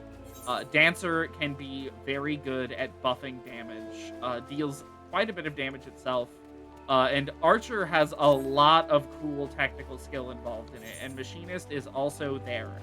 But, oh my god, are these the worst classes in the game? I don't know what's up with them. Like, why Square is seemingly so insistent that these do not, like, remain playable to any extent. There's, like, a trade-off they're giving, right? Where, like, you can... So, the highest tier of damage in the game is melee DPS. They deal the most damage because they have to be in while they're attacking, and if a boss ever makes them go out, they're losing DPS. In exchange for being able to attack while out, casters have to cast spells. I know, crazy. And they also have to... They also deal a little bit less damage overall, but that's made up for by being flat and even. All 3 physical range DPSs can attack basically anywhere at any time while they're moving. No cast times generally. They can just keep attacking. So like they took the biggest damage hit. It's really sad. Welcome back, Miku. It seems you successfully completed the trial. You have proven yourself worthy of a place within these halls. It is with pleasure that I name you an Archer of the Guild. As fellows of the path, let us together strive for greater mastery of our art. Now, though you may be a member of the Archers Guild, know that your seniors will not coddle you with personal attention. It is up to you to seek out experiences you need to grow as an archer. By way of a first step, I encourage you to practice the proper technique. Loose arrow after arrow, paying close attention to form until the movement becomes second nature. When drawing your bowstring has become as natural to you as drawing breath, and the world seems clearer when viewed down the shaft of a bow, return to me. Go well, my young apprentice. Well, I'm not going to do the level 5 quest today. Even though we normally try to do, you know, at least the 2. Log out as warrior, because that's what I intend to level right now. Or next, rather. Not right now. I'm going probably sleep after this is done.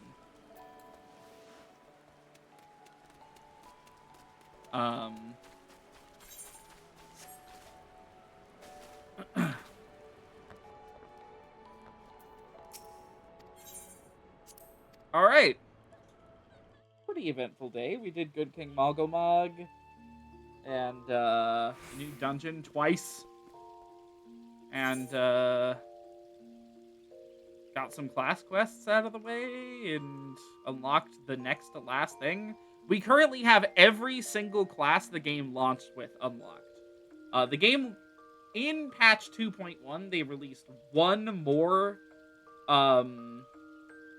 class, being Rogue, which we will unlock probably next time.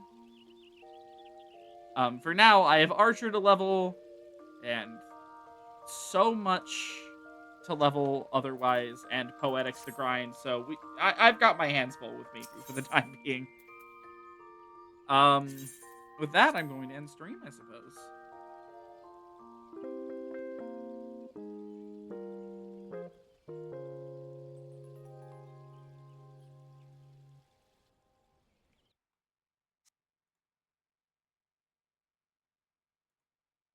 Okay.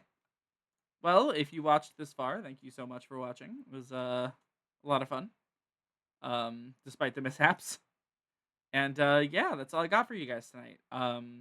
Next stream will be on Thursday, probably Thursday. There will be no Friday stream this week. I'm moving Bayonetta to Sunday yet again. If anything happens on Thursday, I'm going to freak out because, God, I just want to play some Lies of P. Other than that, yeah, that's all I got. Thank you so much for watching, and yeah, have a great night, everybody.